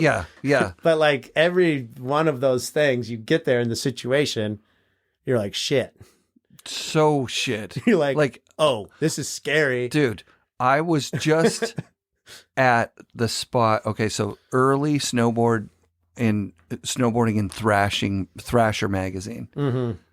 Rob Boyce literally is in high school. Yeah. And he's talking about high school in the article. And I'm a snowboarder, and I'm a breakdancer, and I skateboard. The photo from that, it's got to be 90 maybe. Yeah. Is a cliff I was at yesterday. Yeah. And I was looking at it. And it's big. I was looking at it going, from the bottom, you know, when you look at the bottom and you're on the landing, you're like, oh my God, it's not that far. It's like there to there. Yeah. There to there. No problem. And then you get over it and you're like, yeah. I had that yesterday. Yeah. With something that someone did in 1990. Yeah. That's 34 years ago. No, I know. It's insane. The basic principles of physics haven't changed whatsoever. No, exactly. And that's why it's a rad shot. I'll put it up. It's actually a really good shot. It's a cool spot. That's cool. But okay, so Thanks Brain comes out. Mm-hmm. Is that when you get the box snatcher? Scratcher. The snatch. So yeah, I'm boxer. not on Lib, and yes, I believe we're just about to launch Thanks Brain. And I've been working at Mount Hood this whole time too. Oh, what are you doing at Mount Hood? Coaching. In the summer. Just in the summer. So are you High Cascade? Yeah. For just years. That makes sense. Like decades. I don't know how long I was there. Yeah. High Cascade won out in the end as the snowboard, like the cool guy snowboard one. Sorry, Tim Wendell, but like Tim made the decision to integrate skiing, and it was always kind of a little bit more organic, whereas High Cascade had it just had like a rad style. Yeah. It had a snowboard only pedigree that just made it the coolest spot ever. Yeah, it was special times. Yeah, and you were there for all of that. Yeah, and I was, I wasn't getting paid by Mervyn at this point, but Pete was kind of like, he was always a big fan and supporter of me, and then he was sort of started like chirping again about like, what do you need, Jesse? Your program is like, Think Tank is working. Like, I had gone in and sat with Pete, and when I launched Think Tank, and was like, dude, I guarantee you, watch this. This is going to work. We're going to do it for real. And they sponsored the movies. And then, 4 movies in, he's like, wow, it worked, and like, this is happening. Like, what do you need for your, basically, what do you want? Yeah. And I was like, well, put me back on the team. Like, I love it. And he's like, yeah. And I was like, holy shit, I'm back. That's and I dope. was back, and then it was just all like positive from there, like, and I had never stopped riding the boards. I rode a Gnu here and there to like ride a better board for a handrail. Right. Like, but I had always been on Mervin and just been supporting and doing it. And they like recognized that. Like Pete was like, damn, this guy, we couldn't even fire this guy. I'm not saying that's a career choice. You know what? For some people it is, right? Like Jess Camira talked about looking around for outerwear, seeing the North Face and just buying it. Yeah. And then reaching out to the North Face and being like, I don't know if you know who I am, but... That's a powerful thing, Yeah. It's like, here's what it will look like. Yeah. If you sponsor me. And also... It'll look sick. And she's also going, you know what? If you don't sponsor me, no biggie. Yeah. I can buy this stuff. It's only a couple $100 a year, whatever. Yeah, yeah. And they are like, you chose to buy it? That's sick. Yeah, exactly. Right. So there was like, I think, I had definitely stayed true to the brand and helped out. And That's dope. And then, I think, with the Skate Banana coming out, I had been part of that launch.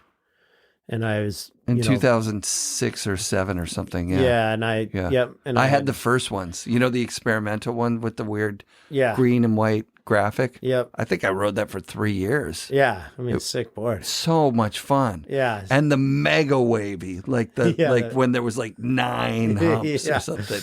Yeah. So I was like part of that test run, testing it and then launching it, and I had a bunch of content on it.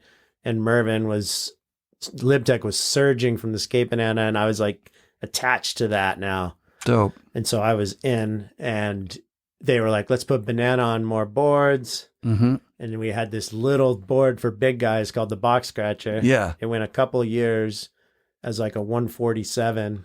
Did it come out as your pro model? No. Because your name was on it eventually. Yeah. So the first couple of years, it was just the Box Scratcher, maybe 3 years. Yep. And then the 4th year of that model, they're like, Jesse, this could be your board. We'll do more sizes. Dope. Or you just add it. I was like, I need a little more. It's a 146. I get it. It's fun. Yeah. And like people like to say, look how small my board is. But I'm like, I need a little more. I need a 51 at least. 51, right. And they're like, okay, well, let's do a 51, but it's going to be your board.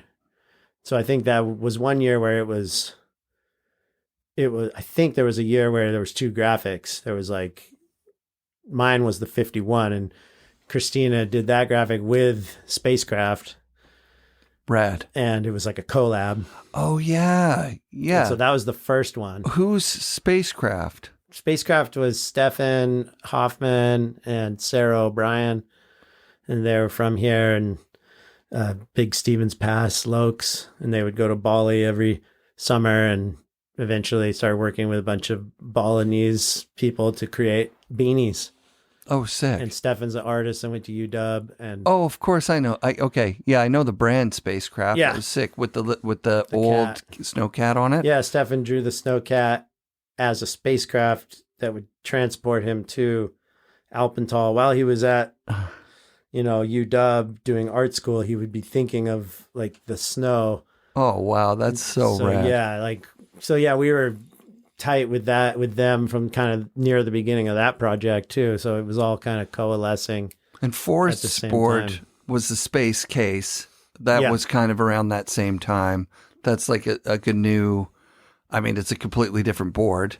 It's ASIM but it was wild. Yeah, it was. I think I rode that board 3 or 4 years in a row. Sick. It just rode so rad. Yeah. And I like weird shit, and it was extra weird. It was. Yeah. I think it even said get weird on it. Definitely. I was like, I'm actually, my kid, oh, that's what it was. I think Park Pickle, whenever the Park Pickle was, I think Park Pickle was maybe before the Forest space case. It was. Right around the same time. Yeah. So I had Pickles, then I had, first. Park Pickle was kind of the answer to the Skate Banana on the GNU side. Yeah. Yeah, that's what I think I rode a couple of Pickles. My kids got the mini Pickle. Yeah. Then space cases for a couple of years. Before Wired started, I was Mervin, you couldn't get me off them. Yeah. Because we'll get you back. You go on another board and it's crazy. Yeah. Like it just doesn't ride the same. Yeah. You have to get used to them. Yeah. It's wild that actually exists. Yeah, totally. And Mervin's been weird the whole way through, right? Like Mike, obviously you have a relationship with Mike now. You know more about him than when he was stickering your car. Yeah, exactly. Although not too much more. Really? He's always an enigma and a mystery. He's definitely an enigma. I'm really excited to get him on the show, I think. Yeah, that'll be epic. I mean, there's so many stories. Like, there's so much mythology about Mervin that's actually true. Right. It's like when you start like tapping into the mythology, you follow it, and it turns out to be true. That's so important about why I'm involved with these people. And like, it's like, you can see it in the early ads, and like, you could see it almost in the board that you knew you were going to love these people. Yeah. And I just had to find them, and like, I did eventually find them. And now I've had a snowboard career and now a professional career. I'm over 10 years in-house. That's dope. So, but like, yeah, I mean, yeah, like Mike told us the other day, like things that we think are so just enshrined, like the GNU kids with the, like, that have their arms up. Yep. The GNU kids and the monkey head. Yep. And like the scientist. Yep. Mike said he needed a business card for a meeting. And he went to like basically a Kinko's, but it wasn't Kinko's. And they had clip art you could just choose. And he chose those emblems. And all of those emblems are just from like a random copy shop in like Federal Way or something. It's unreal. Yeah. It's unreal. Yeah. That's the best. Yeah. All these things that like hung on my wall. Yeah. I like stole a monkey banner from a movie premiere. Like. That's so perfect. Yeah. But it makes a lot of sense too. Yeah. I can remember going to the Trans World Industry Conference in Montana. Mm-hmm. And Murray, who was the Canadian distributor of Lib at that time, gave me the instructions like, here's your flights, go get on them. When you get to Montana, find the Mervin guys and just tell them I'll be there in a day or two. I think the next day. Mm-hmm. But just stay in their hotel room. Yeah. And they don't know me. Yeah, yeah. But I'm like, Murray said. And they're like, Murray said what? But I bumped into them on the flight from Seattle to Montana. And they were sitting in this tiny little plane, 2 seats on one side, 1 seat on the other, laughing the entire way. Yeah. It was Barrett Christie, Mike and Pete. I don't know who else. Maybe Paul or someone. Probably. And by the end of it, the I'm so Stroft ad, they're like kittens with no explanation. Yeah, yeah. And just I'm so Stroft. And they had laughed about it so hard that when I saw the thing come out, I was like, oh, that totally turned out great. Yeah. But then if you look at it, Yeah. I'll put it up right now. The ad makes zero sense. Yeah, yeah. In any way, shape, or form. Yeah. It's the craziest. They were just doing crazy ads. Yeah, yeah. And they weren't doing ads for Lib, I think, at all, were they? I think it was only GNU. Yeah, it was only GNU. Which was just like I don't want to say arbitrary, but it was a decision that they're like, let's just see this through. Yeah, yeah. Which I think brings us to like Matt Cummings, right? Like, let's just see this through. Yeah. We got a guy who's at a pro model for 34 years. Is that right? Yeah, I mean, yeah, I would say that's Jamie just celebrated his 30th year. Yeah. And he had a couple pro years model. on Matt's. Yeah. Yeah, so so it's probably 32, 33. It's in there. The yeah. Cat's the first one, and that's like 1990, maybe 91. Yeah. Is that an MC? There's an MC Cat, right? Yeah, yeah, there is. So then that's I think that's 91 at the latest. Yeah, we don't really. There's no one that can really do that math. Right. Sure. That's why we always. Jamie. Travis is always giving me grief because we're trying to always figure out when Travis's 20th pro model is, and we've been talking about this for like 2 years, and I'll get on the phone with him and be like, "Did you figure it out?" I'm like, "We're still working on the math, buddy." Like, That's amazing. That's actually amazing. yeah. It's coming up, right? Travis is now. It's this year. 20th T-Rise Pro. It's in stores in the next fall. Next fall. Yeah. We're starting to celebrate now, though, because we have fuzzy math. So we're just like, let's just start celebrating. Math. Right, because... just start the party now. Yeah. I also had some Travises. I think I still have a horsepower 64.5. Probably still rides good. Which of course. It's nothing, you can't do anything to. I cross camber flexed it between two trees, when you're stuck there between the boards all bent like crazy. I remember looking at it being like, it looked like a broken leg. Like it looked like, oh, I'm going to be sick looking at that. Yeah. It's not supposed to bend like that. My buddy takes me out of the bindings. But what I did, the 64 that year was pointy on the nose and block tail. Yeah. And so I cut the tail a little crescent moon right in the middle. Nice. And I was like, that looks fucking dope. Custom. Then I cut the nose with the same crescent moon. And I was like, I ruined my board. It looks so bad. Should have stopped at the tail. Why did I do that? Yeah. And nice. I think that's still sitting in my basement. Yeah, my Forrest Baileys, I'd cut a little crescent moon out of the corners. Oh, fun. Yeah, why not? Little Santa Cruz Tau. Yep, that's exactly. And it was ASIM too. Yeah. So I love it. Yeah. I just love the vibe. But Matt, Yeah, Matt. He was that first athlete like Jamie and Pete were telling the story the other night at Jamie Lynn's party, 30-year celebration. That like Matt, when Mike and Pete lost GNU, Matt decided to not go with the other brand, but to stick with Mike and Pete and go to Lib Tech. Yeah. And the other brand was kicking ass at that time too. And that decision right there, which Pete didn't even know, and none of us knew until this Jamie Lynn party. Oh, wow. Was why Jamie went to Lib Tech as well. That's followed so sick. Matt. Yeah. Like, well, where's Matt going? Called Matt. Where are you going? I'm going to stick with Mike and Pete. I'm going with you. So, and that family, Matt has had a pro model. Temple's had a pro model. General Joe's had a pro model. Yeah. Yeah. More or less. Yeah. Barrett's had a pro model. And Canon.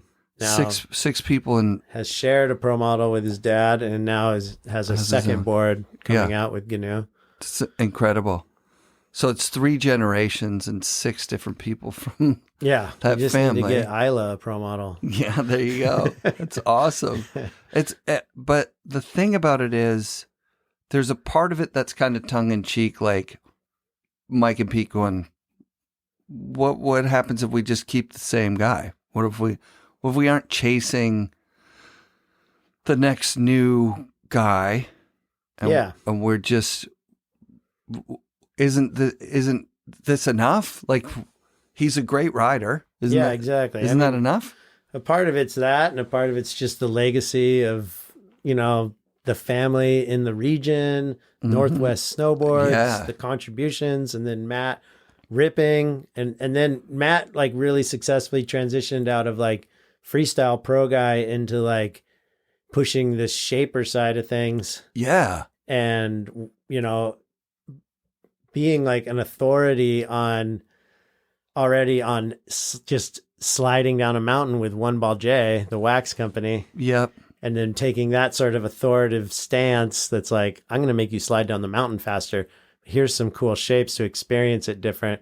So he's kind of like, in some ways, one of snowboarding's first shapers. It's amazing. In a weird way. Yeah. That's like really came at it from that surf style shaping. I mean, obviously there's other shapers. The people that made every snowboard are shapers, okay? I'm not saying they aren't. I understand what you're saying, though. Yeah. Because he really encouraged people to go out there and shape their own thing. Yeah. There's a number of listeners that have had a Matt Cummins blank. Like, and I see them on Instagram still now. Like Yeah. how like you are engaging in something that's really, it was maybe 10 years ago that OS Shapes was like, we shape our boards in these mountains in Japan. And we encourage you to find local shapers where you're at, right? Like the Pacific Northwest, it's a very specific kind of mountain, very specific kind of snow. And it's really hard to design a quiver killer for here. Yeah. Because you ride sometimes ice. I mean, sorry to the East Coast guys that really ride ice. Yeah, we don't know what ice is. But yeah, We literally don't know what ice is. we have firm-ish slush, Yeah. you know? And you really don't know what ice is until you go east. oh no, You no. actually don't know. You really don't. Yeah. That's absolutely true. Like riding over blue actual Like you can see through ice it, that you clear can see ice. You can literally see through it. That's where you need that magnet traction. Yeah. It turns ice to powder. Oh, dude, yeah. Powder day every day. I love it. But yeah, so that was the first time I thought about local shapers. That was a big push for me to go with Wired because I love being able to go in the factory, talk with the guys that are hand making these boards Yeah. about what kind of conditions I'm going to be riding in. Take a shape and push it down a couple of centimeters, right? Like I'm riding a 54 taper board just because I'm riding low elevation mountains in, kind of slop. Yeah. So it's really nimble. But that's the thing. So Matt being a shaper, I got it right away. He used Clark foam, which is like traditional surfboard foam as the graphic. Yeah, and then that whole DIY or that whole MC blank project So sick. that Lib did was like, it really like fueled the board that came out of it, which is the Wayfinder. Yeah. And it was cool to see because I was in-house for this whole thing. Cool. So I was involved, at least on some level, for the whole, that we don't make the blank right now. We probably will again, but Matt was really getting, he was putting out a lot of stuff and we were tweaking. We had the Nootka, we had a bunch of different ones coming out. And then when we landed on the Wayfinder, the plan was to keep changing. But the Wayfinder was so good. That's it. That it's like we landed. That's it. And That's so right. like now it's like we've been landed for a little while. Yeah. And he's tweaked it. There's a Wayfinder too, but like we'll probably take off again at some point. But right now we've landed, and that's super fun about Lib Tech and Mervin. It's just water down. Flowjoy water. This is down. Chris's stuff. Chris Roach doing canning water in at the Donner Summit. So Essence of Roach. There you go. I keep telling him, call it Roach water. I feel like I'm going to zig when I should have zigged now. Oh, there you go. Nice. Not when I should have zagged. No, you don't This want to gets your wrap your leg zigs around. and your zags together. Yeah. Now, if he had this that fateful day, there's the tree he hit. Yeah. Yeah. I love it. I love it so much. Yeah, I watched that clip the other day. It's pretty lame. Yeah. That tree takes it's Sione Steve Graham busts his leg. It's Graham, not Roach. But they're in the same sequence. They're Zig when I should have zagged. I think he has a broken leg at some point too. Oh yeah, in the same both, one. Yeah, okay. Yeah, critical condition. Yeah. That's what it's got to be because everybody gets hurt. Yeah. No, it's critical condition for sure. That movie was unfriggin' believable. I mean, dude, yeah. Talk about a quotable flick too. Oh yeah, Nick's quote with memory loss. Unbelievable. Stitches here, stitches there. Memory loss. And then call 911. This phone has no 11. I just heard that the other day. That's in the Damien when he's like buried and he's got his little hand doing this. Unfriggin' believable. Who was it that had it's Bass? Does Bass have them on? Somebody's got them on speed dial. like, Artie, hit me with one. Oh, it's Sione. Hit me with one. And then he'll just do one of his quotes, and it's actually Artie saying it over the phone. You're like, no way. That's sick. That's my childhood right there. Yeah, so fucking sick. Those guys are dope. How much of Farmer's rap can you do? Greatest fucking rhyme of all time. Drill a hole in your head, pour it in your mind. I'm talking main line. This is the greatest fucking rhyme of all time. Drill a hole in your head, pull it out of your mind. I like skip to. I can lock onto a topic just like a Smith grind. Oh, that could be in there. Yeah. I mean, that could be the next line. Yeah. Oh man, going back and listening to it is so. He's actually really good. Like, yeah, I know. Actually, it's a sick song. It's actually like super solid. Yeah, it's a fire song. Yeah, I love it. I mean, love it. That's, you got to wrap your own video part. That's like the pinnacle right there, dude. I just sometimes I'll get random farmer raps because he still makes them. Yeah. And with very specific instructions I can't publish it. It's not going online. This is for us. Really? And I'm like, fuck, they're so sick. Really? You should put them out. I can't. I mean, I you can't should get like a farmer contract. rap in like a Dustbox movie. That would be fucking perfect. Yeah. That collaboration. Well, that was one of the nice things about that Shredbots movie is that Tor did the music with his new wife, right? Like some of the music is them. Yeah. And you guys of it have been, is it all the whole thing is them? All of it. Yeah. Yeah. There was a point where I was definitely having a DMT flashback watching that movie. Yeah. I was like, dude, they nailed this. I this think is around fucking good. Around 20 seconds to 20 minutes. Yeah, dude. They nailed it. So you and your wife do music as well? Yep. And have since you met kind of thing? No, or? we just started this project. What, really? Yeah. Because I heard some music. I was scrolling through your Instagram and I'm like, oh shit, am I like missing that there was music through the whole just started it. Stuff? Just started the band like a year ago, really. Yeah. Just started playing guitar 2 years ago. What? Really? Yeah. Oh, dude, that's epic. Not exactly a virtuoso over here. Yeah, and you're already on stage and everything. Yeah, you just got to do it. That's nuts. Yeah. Yeah, rush towards failure as fast as you can.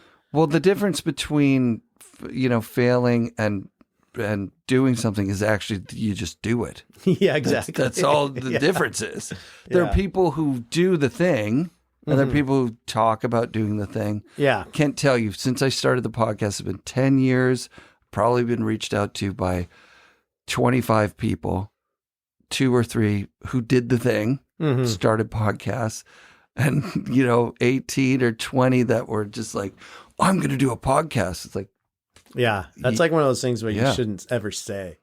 Yeah. Don't ever say you're going to do a podcast unless you don't want to do one. That's it. It's true. As soon as you say it, you're like, well, that felt good. I'm done. Yeah, exactly. Saw that one right up to where it needed to go. Yeah.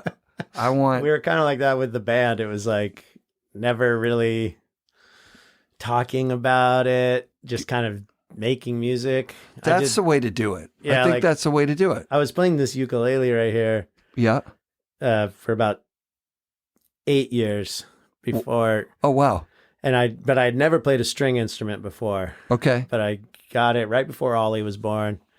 And as soon as I picked it up and learned just like an F and a C, I was just like, I'm going to write songs. I love it. I think I started writing a song like day one. That's killer. And I'd never written a song. Of course. I'm just like, I want to write songs. Like, it's like doing a trick. It caught you. It's like, oh my God, I just want to write songs. And like I started doing that and then made this little web series called Box Serial. Mm-hmm. And it was like, the whole thing with it was like, okay, I'm going to make music for this and just put them out on my Instagram as like a box. Yep. That you would scroll through. Little videos that were like 1 minute to like 5 minutes long. Sick. And so I ended up creating 13 songs for that over the course of 2 years. So sick. Pretty much all with the ukulele. with no business doing it whatsoever. Just did it. And then my friend Nick helped out a lot and came in. He's like a guitar master, and he would come in here and there and like put some real spice on it. Punch it up. Yeah. Sick. And then eventually I was like, okay, I got to learn guitar, and just bought a guitar. And now I'm writing all guitar music, and she's been playing the bass for a long time, but she's back in, and we're doing all original music and just doing our thing. There's our set list right there. Crush the Cans.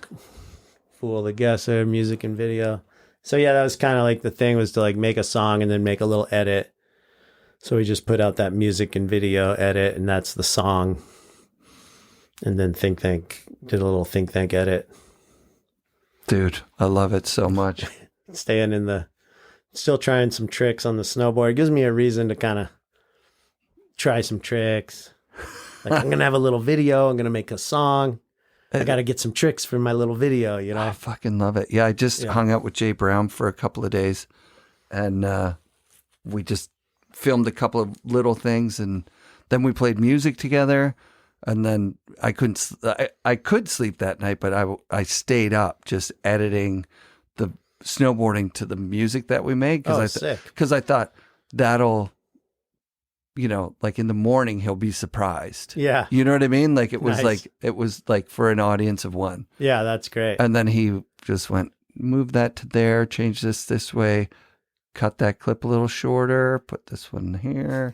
Yes. And then all of a sudden we're doing this creative thing together that's like a layer on top of a layer of creativity. Yeah. And then he said, put it in the YouTube. You should open with that. Sick. And I was like, all right, I'm gonna do that. That's epic. It's so fun. Yeah. And I have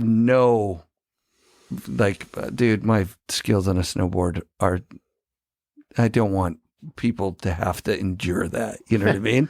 It's not about that though. But that's not what it's about, right? Like that's just the thing though, is like you might not have what you think are the skills on a snowboard, but you're still, if you have a message to communicate, right, that can come out of anyone at any time. It's truth. And the snowboard could be that. Yeah. Could be the messenger. You know what? For anyone. Like Scott will always say it too, Stevens. It's like, I want to see somebody trying to do their best. I don't care if it's my best. I don't care if it's the best. Right. If it's their best, the energy you see them putting out on video is palpable and, you know, contagious. You see it at the skate park, right? So I always use Alex Chalmers as my example of this, because I can remember a mom showing up with a kid, 6-year-old kid or something, with a Walmart board, still got the plastic on it. And Chalmers just happens to be at the park at the same time. And he goes over to the kid, he rips all the wrapping off it. He goes, you don't want that on there. And the kid's like, mom's like, okay, well, this is his first time, you know, like, and the entire birthday party of old skaters got invested in the fact this kid's doing his first drop in. Like so he's the one that we're watching, and I'm going, oh my God, like here we are at a park with, you know, absolute best skateboarders, hobbyists that have never given up, and a absolute beginner. And you could be any one of them could catch your attention to where you're like, yeah, and you're like tapping your tail. Well, the most like, dynamic story there is probably that kid. Right. Yeah. Like if you were to look at that from like a storyteller's point of view. Right. Of course. Like, the story here is, will this kid drop in? Right. Absolutely. Yeah. And that's what you want to see, is stories of, you know, beauty and challenge. And like, so like everyone's got that's why I know I'm slowing down on my snowboard, but I think I'm going to keep doing tricks. I love that. I'm slowing down, obviously, but like, and it might be pitiful, but like, I'm going to keep going. I've got other neat things going on, like crazy stuff with my body that holds me back a little bit. Sure. But like, I'm going to keep doing it just because I do love that. Like I don't know. Got like a burning desire to communicate and that's one of my tools. Yeah, it's sick. That's a great way of putting it. I remember encouraging Jess Kamir to go just do powder turns. Mm-hmm. I'm like, look, people are going to love those. Yeah. Because you're an icon now. Mm-hmm. Like, name any icon, right? Gooch or Brush. Get Brush just grabbing his board in the air. Yeah. You know? I want to see that. Yeah, exactly. Damian Sanders in hard boots. I talked about this before. It's like, if Damian Sanders came out, did an iguana backflip in hard boots right now, I would be so fucking stoked to see that. Anywhere. We'll meet Damien anywhere he is. He doesn't even have anywhere. to Yeah, he doesn't have to do the iguana. We'll meet him anywhere. Yeah. Him Any making of these, a turn. Like, like everyone should feel welcome to come back, whatever they are, poke their heads into this industry and just be like, hi there. That's the Damien point. Here. Yeah, we haven't forgot you. He's got a rad turn. Yeah, we haven't forgot you at all. Yeah. Like, we celebrate you still. Yeah, now. yeah. Farmer, sure. we fucking love you. Like, Yeah, there's yeah. so many people. Yeah, it doesn't have to be have your back. grandiose. Yeah, yeah. It doesn't have to be necessarily special. It's just like, I hope people feel welcome to. Like, I love seeing guys like Trevor Andrew come back out after this huge, Gucci Ghost career and this, like this other life that's just huge and eclipsing like what snowboarding could even be, because it's a niche of a niche. And then, doing a McTwist again. Yeah, he is looking so good. The best. Yeah, he's the best. Yeah. Yeah. Yeah, I think too, though, like, it's that expectation that what you do next has to be grand. And that, like, and also that you were like up on this level, and how do you come back into snowboarding if you can't even be anywhere near that level? Right. Like, that's just a complicated question. Keith Wallace is always the one I talk to when we when we do this, because Burton team, best in the world, one of the best in the world on any given day at a world level competition. Yeah. He might have won half pipe racing, like incredible heli boarding with Jake. You know what I mean? Like, just like a pinnacle experience in snowboarding. Yeah. And then how do you come back with 2 kids and a wife, and you're going to a resort and paying $1,000 to what? You're not doing the thing you were doing before. Yeah. You know what I mean? Yeah. But then seeing him come out to the LBS in the Burton leather jacket. Yeah. That's it. Yeah. That's it. It's like, that's the best thing. Yeah. That's, I personally love going to the resort with Ollie and riding the little chairlift, riding the magic carpet. You're the one guy. Dude, I love it. I love it. I feel like I'm going through it again. Those were magical years. I wish I had that. Like, and I feel like I'm reliving it. Like, I'm in the lodge hoping to get French fries. That's amazing. That's amazing. Dude, in the rain on a Wednesday night. Oh, it turns me into it turns me into such an aggressive, angry person. Really? Even now, my kids are competent snowboarders, no problem. Yeah.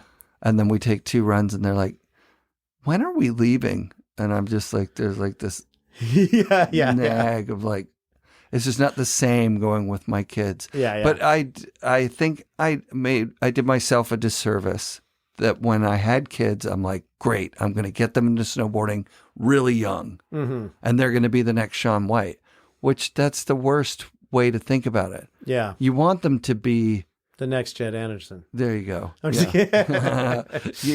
you want them to be your kids, and you want them to like the snowboarding thing. Yeah. You want them to find like a zest for life that I don't care where it is. Yeah, exactly. That's where I've gotten to now. My daughter loves to DJ, which is super sick. Yeah. My son is a car guy, which is super sick. I'm into it. I just like to see them engaging with the world. Exactly. In a doing things kind of a way. Exactly. Yeah. But you also want them to be able to go snowboarding so you can go on a trip with them. I don't know, man. I go on a trip by myself or with buddies, Yeah. I'll go snowboarding with them, and I really like it. Well, I think really Ollie is like me in the way that So this year with this little edit we put out, he has a clip in it. Yes. He has 2 clips. One is a crash, and then we both hit a feature together, and he tackles Mateo. Nice. And then the next clip, he does a little method, gets a little grab off a jump we built, tiny. Dope. But like, he was at the premiere. His friends were there. Yes. Everyone yelled when he came on screen. And now he's got that, like, he's like, we're getting clips this year. I was like, okay. That's amazing. We're going in this pretty much the same way I came into it. I love it. Like, I'd love to say it was all about the soul, but I was pretty into the media from the beginning. Yeah, full circle. Right. I was like, looking at that magazine, running out, I was thinking about being in that magazine. Yeah. From the beginning. Yeah. Like, Before I learned how to turn, I wanted to be in the magazine. I remember asking people if they were sponsored. Remember how that was a thing with skateboarding. How many boards can you ollie? What's do you have any sponsors? Like I was all in on that. Yeah. Like, because it wasn't from where I was from. It was from California, some magical place. Yeah. There was a way to do it that you got in these magazines. Mm-hmm. You got in these movies. Somebody said it this year. Justin Lamoureux was like, he thought that pros landed every single thing. Yeah. Because that's all you see. You said it about the parts. Like, hey, give these guys some credit. They spent a year or 2 sometimes putting together this 13 seconds of their life. Yeah. That's their First whole they had to year. get into that position. Yeah. Which is like impossible. Politics and personalities and everything that gets you to be in front of the camera. Then you got to prove it. You know, it's like it's really a roll of the dice. It's beyond. That's why I started making my own movies. Yeah. The do it yourself is the thing. I didn't understand the dice roll. Yeah. And then when I kind of tried it a little bit here and there, I was already making my own movies, but I really committed to them when I was like, oh, wow, like, I don't know if I can put this in someone else's hands and get anything out of it. Like, I might come up empty-handed, and for me, that's not an option. Right. So I'm just going to push my own movies. I love it. It's really funny because I've always just made, you maybe wouldn't have seen me snowboard if I didn't just push it on you myself. I love that.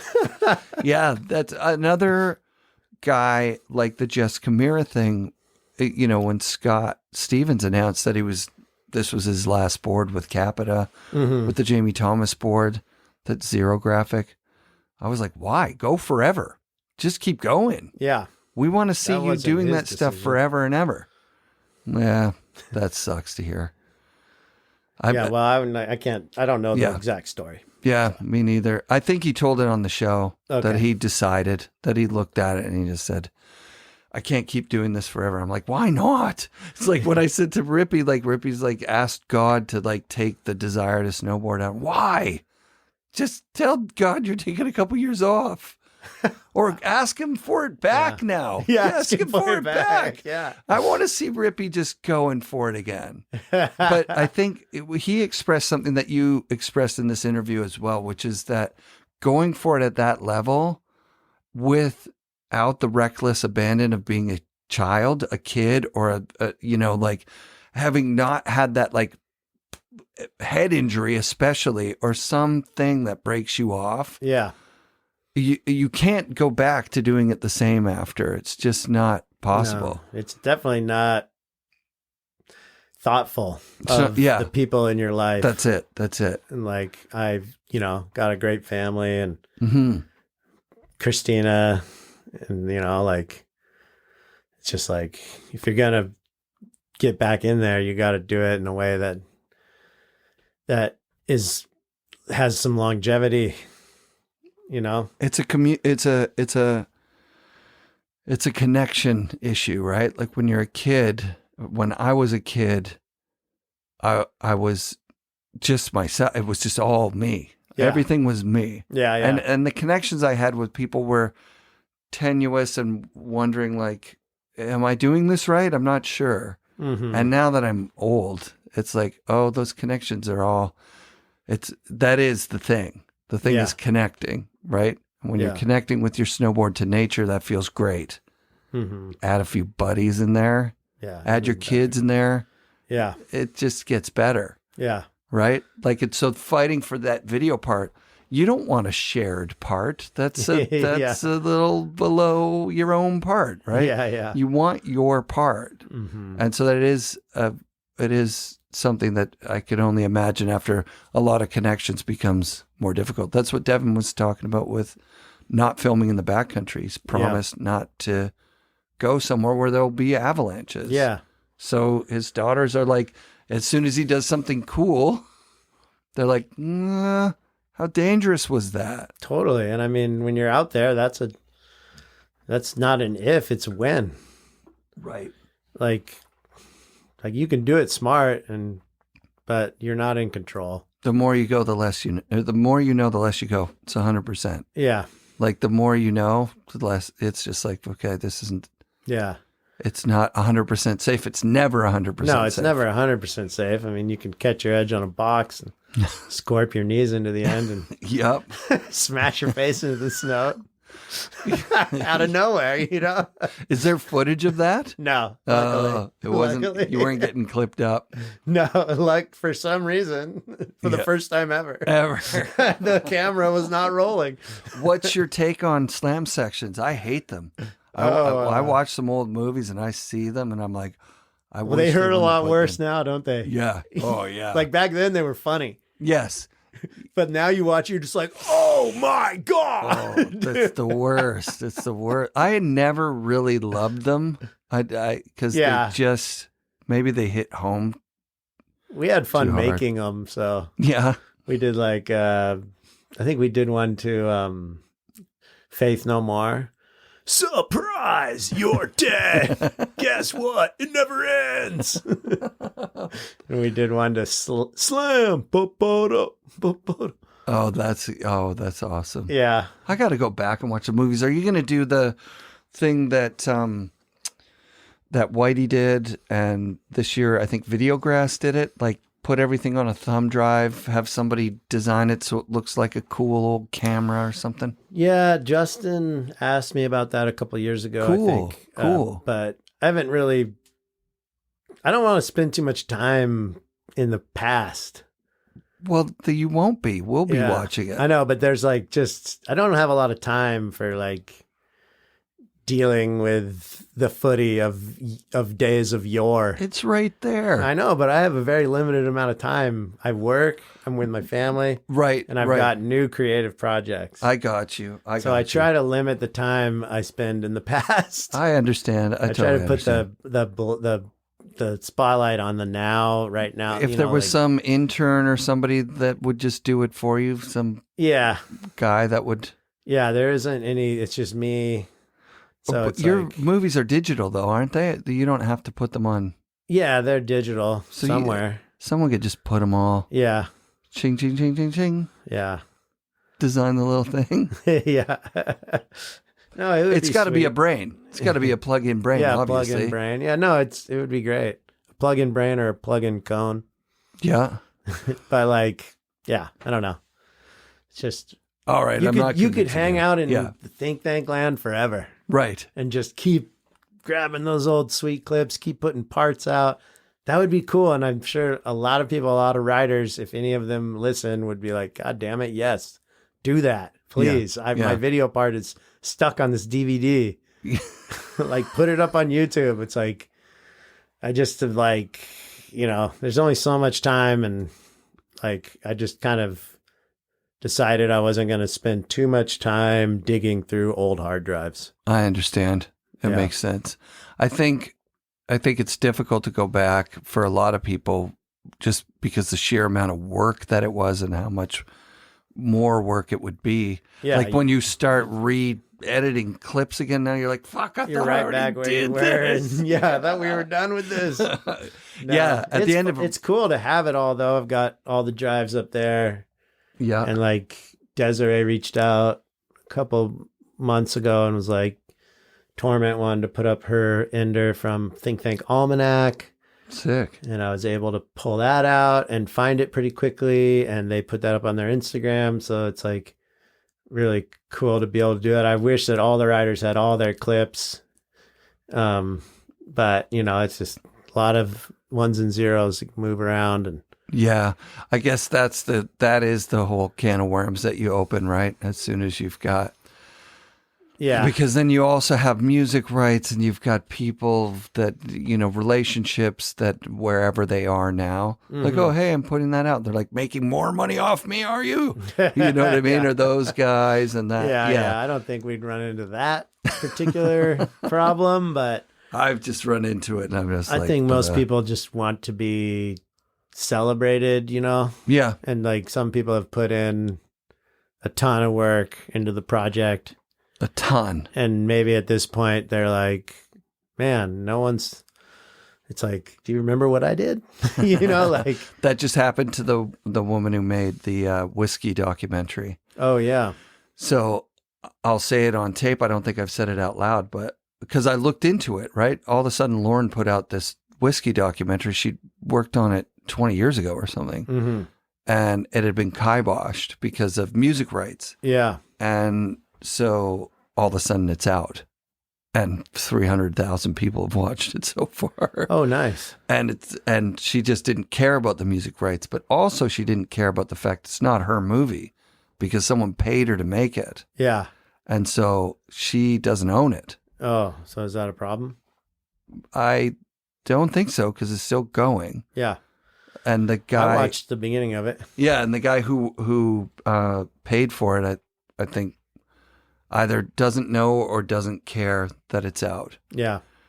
But it brings up a pretty solid point of like, who owns stuff, right? Sometimes I'll reach out for especially in the past before the thumbnails we have now. Yeah. I would reach out for like a riding shot. But then some photographers are like, hey, you can't use that for less than $500. Yeah. And I'd be like, ugh. That's like our whole budget for the whole year for 25 episodes. Yeah. Like, how about $25 or whatever? Yeah, totally. And then they're like, what would I do with $25? You know what I mean? Yeah. So, Yeah.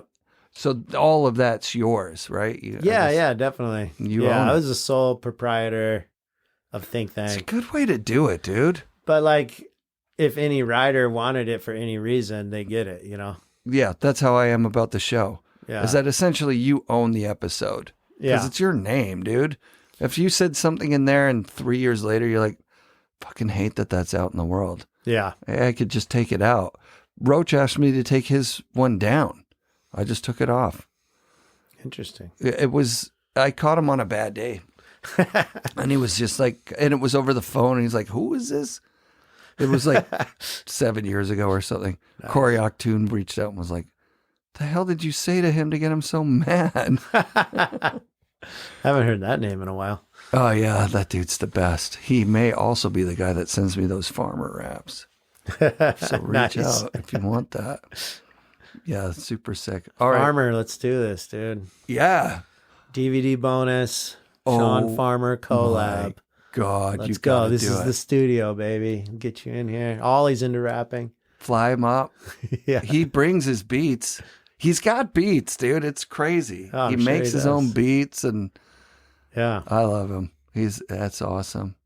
All right, did we get all the way there? I feel like that's a hell of an episode. Yeah, I mean, we got there, I think. Yeah. Yeah, we talked about a lot. Yeah. It's been we crossed space and time.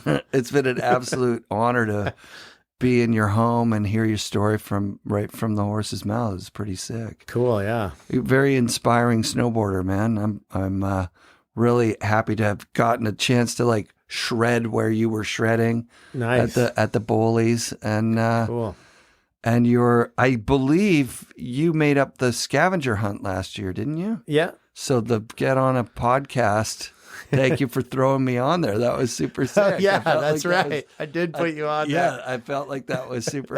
Get on a Canadian podcast. That was for like, you and Jody, yeah. Yeah, that was epic, dude. Yeah. Super sick and really fun. Yeah. And the Holy Bully is definitely one of the beating hearts of the of the snowboard industry as far as like just not, okay, I don't want to call it the industry, the community. Yeah. The community has always been healthy and has been just doing the same thing forever. Yeah. We're still doing it. Mm-hmm. It's epic. The industry, it goes through stages of really being stoked and then really being stressed. Yeah, definitely. And where are we right now? In the industry, I think all hell is breaking loose and everything's melting down, and people are jumping out of windows. Well, not at Mervyn. We're just cruising, building boards. It's because you're not relying on the ski industry to build them for you. That's part of it. But we're also stressed. Wow, everybody's stressed because money stresses everybody out. That's the thing. Yeah. Yeah, so, work is work. Yeah, work is work. Right. But if you're lucky enough to work somewhere where you're working at making stuff for people to enjoy. Seriously. It's a great honor, honestly. It's like taking that kind of mantle and communicating Mervyn's message. I still see it in your customers. Dudes are stoked, man. Like when they get a new board, like a couple of people bought those Jamies at the Tactics thing. Yeah. And you could just, they're going, he signed it. Do I put it on a wall and buy one to ride? What do we do? Yeah. That was really cool. Yeah. I think Mervyn reminds me of what's super special about this group that we're in.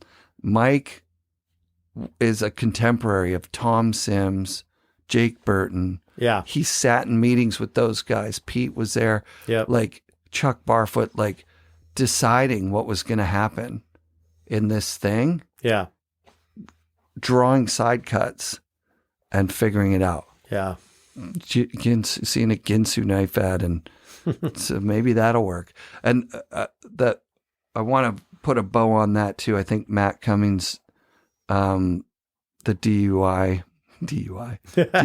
board, is an extension of Mike and Pete and garage days and finding shapes and figuring out lengths and sizes. And they're still tinkering daily. I mean, you think that's the thing that's at the heart of the whole Mervyn experiment, is that the founders are in there every day, day in, day out, dreaming, tinkering, experimenting, very passionately discussing every aspect of based on their love for doing the thing. Right. That's what Josh said in last week's show. Yeah. He's like, I'm up on Hurricane Ridge and there's Pete trying out some sort of skateboard on top of a something. Yeah. Like snow surfer. Just trying to figure it out. Yeah. Because he's still doing that. Yeah. That one's like years in the making.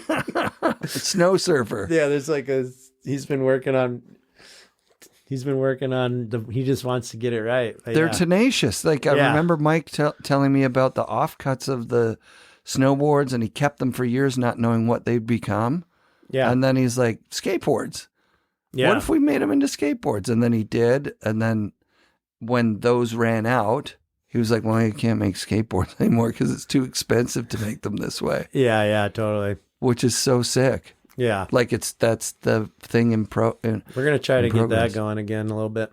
Yeah. Are you getting some board ends built up again? No, not with that process, but you figure it out. A couple more tough lib skates should be on the horizon in the next 6 months or so. People love them. Yeah. It's the same thing. We won't try to like relaunch with the full big marketing thing, just more of a get some of the diehards the boards they've been waiting for. That's what it's about too, is like the friends want the boards. Yeah. That's why we make skis. Like, the homies wanted lib skis. Amazing. So I got to make them skis, I remember them talking about, we want to be the first snowboard company to make skis. Because ski companies have been making snowboards for years now. Yeah. But has a real snowboard company ever made skis? And then they called them NAS, narrow-ass snowboards. Yeah. Fuck, that was the best. Yeah. It was really fun. Yeah. It's Sold separately, we suggest 3. That was the tagline. Sold separately, we suggest 3. Yeah. My God, dude. It's so great. Yeah. It's so incredible. What a legacy, right? Like when you think of the people that have had pro models on Mervin boards. Yeah. You're one of them. It's Yeah. incredible. No, it's a your big story's honor. awesome. Yeah. Yeah. And I was happy to button it up too. Yeah. Like Pete would have wanted me to keep going. Go forever. You're But like, I was like, no, this is a jib board. We need to make room. I feel fantastic yeah. about wrapping this up. Wow, And man. having my collection be what it is. Yeah. Oh Like, God, that feels great, honestly. Like, there's Mervin collectors out there that just like, that's one part of, there's like the vintage snowboard trader guys. Then there's the Mervin collector guys. yeah, There's those a guys whole- are great. They're awesome. Yeah. Yeah. We love those guys. Yeah. I think And then there's the Doughboys. oh yeah. We That's love a those whole- guys. That's a whole other, the Doughboys. I love it. Have you guys ever made anything longer than a Doughboy? I don't know. Maybe. We should. We make a 9-foot surfboard now, so So you've got the technology exists. yeah. 9-foot snowboard. 9-foot snowboard. And it should just have 9 footprints Yeah. on it like that. Just the 9-footer. Yeah. And then a full skeleton, but a Sasquatch on the base. I'll find out when Zeb's contract's up and That's this it. cooking. 9-foot snowboard. I love We it might be so able to much. bring him over with a 9-footer. You did, I was watching him ride that board the other day, and I'm like, that doesn't make sense. Yeah. But he's so good. Yeah. I don't get it. I get it. I don't get it. Have you ever seen him ride in person? Yeah, Yeah, he's insane. it's nuts. Reminds me of watching Michael Chuck, honestly. Yeah. Like when I first saw Michael Chuck, Yep. it was like when the Native Americans saw Columbus. Yeah. I couldn't. What is like, that? Didn't make sense. Yeah. I can't understand this.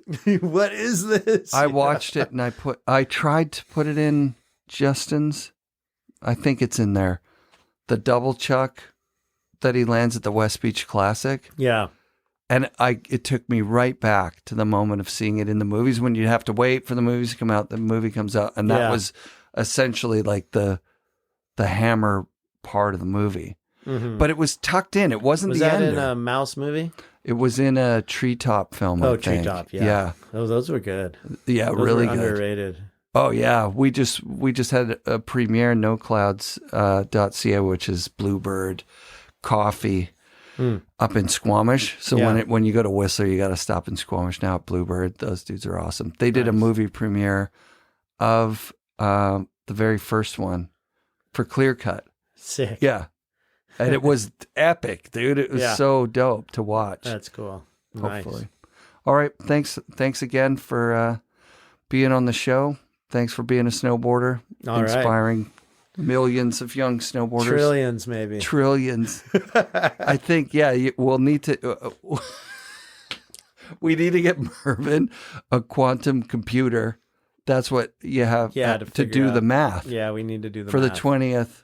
For Yep. And how many people have inspired? yes, there you go, Yeah. Mervin math. Yeah. I'll get you a Willow chip from Google. Okay, good. I'll reach out and ask for Nice. the Willow 2 or whatever it is. Yeah. Maybe a Mad Mardigan chip. I love it. Awesome. Thanks, brother. All right. FNRad shout outs this week to Jesse Burtner and his family. Thank you, Patreon supporters.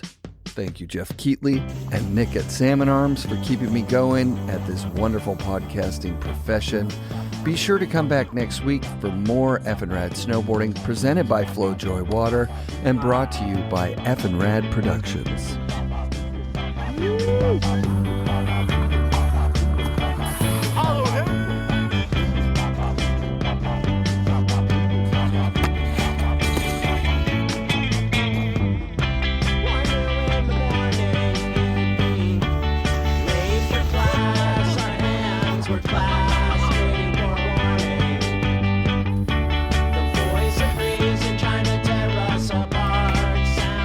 Hey! They're stealing kisses.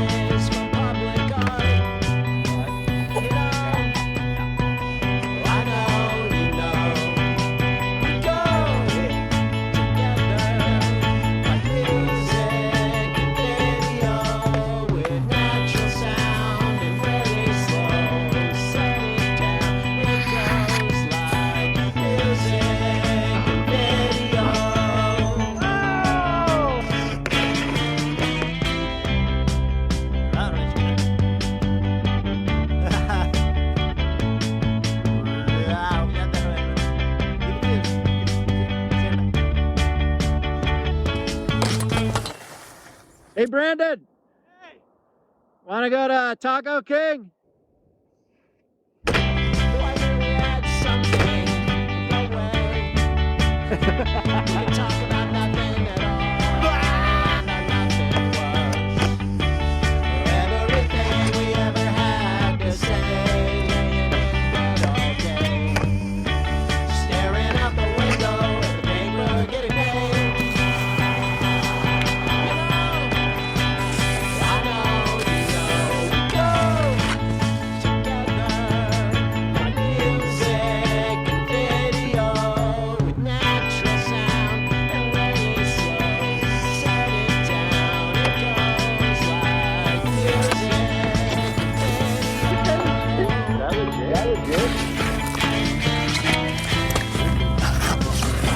Legitimizer.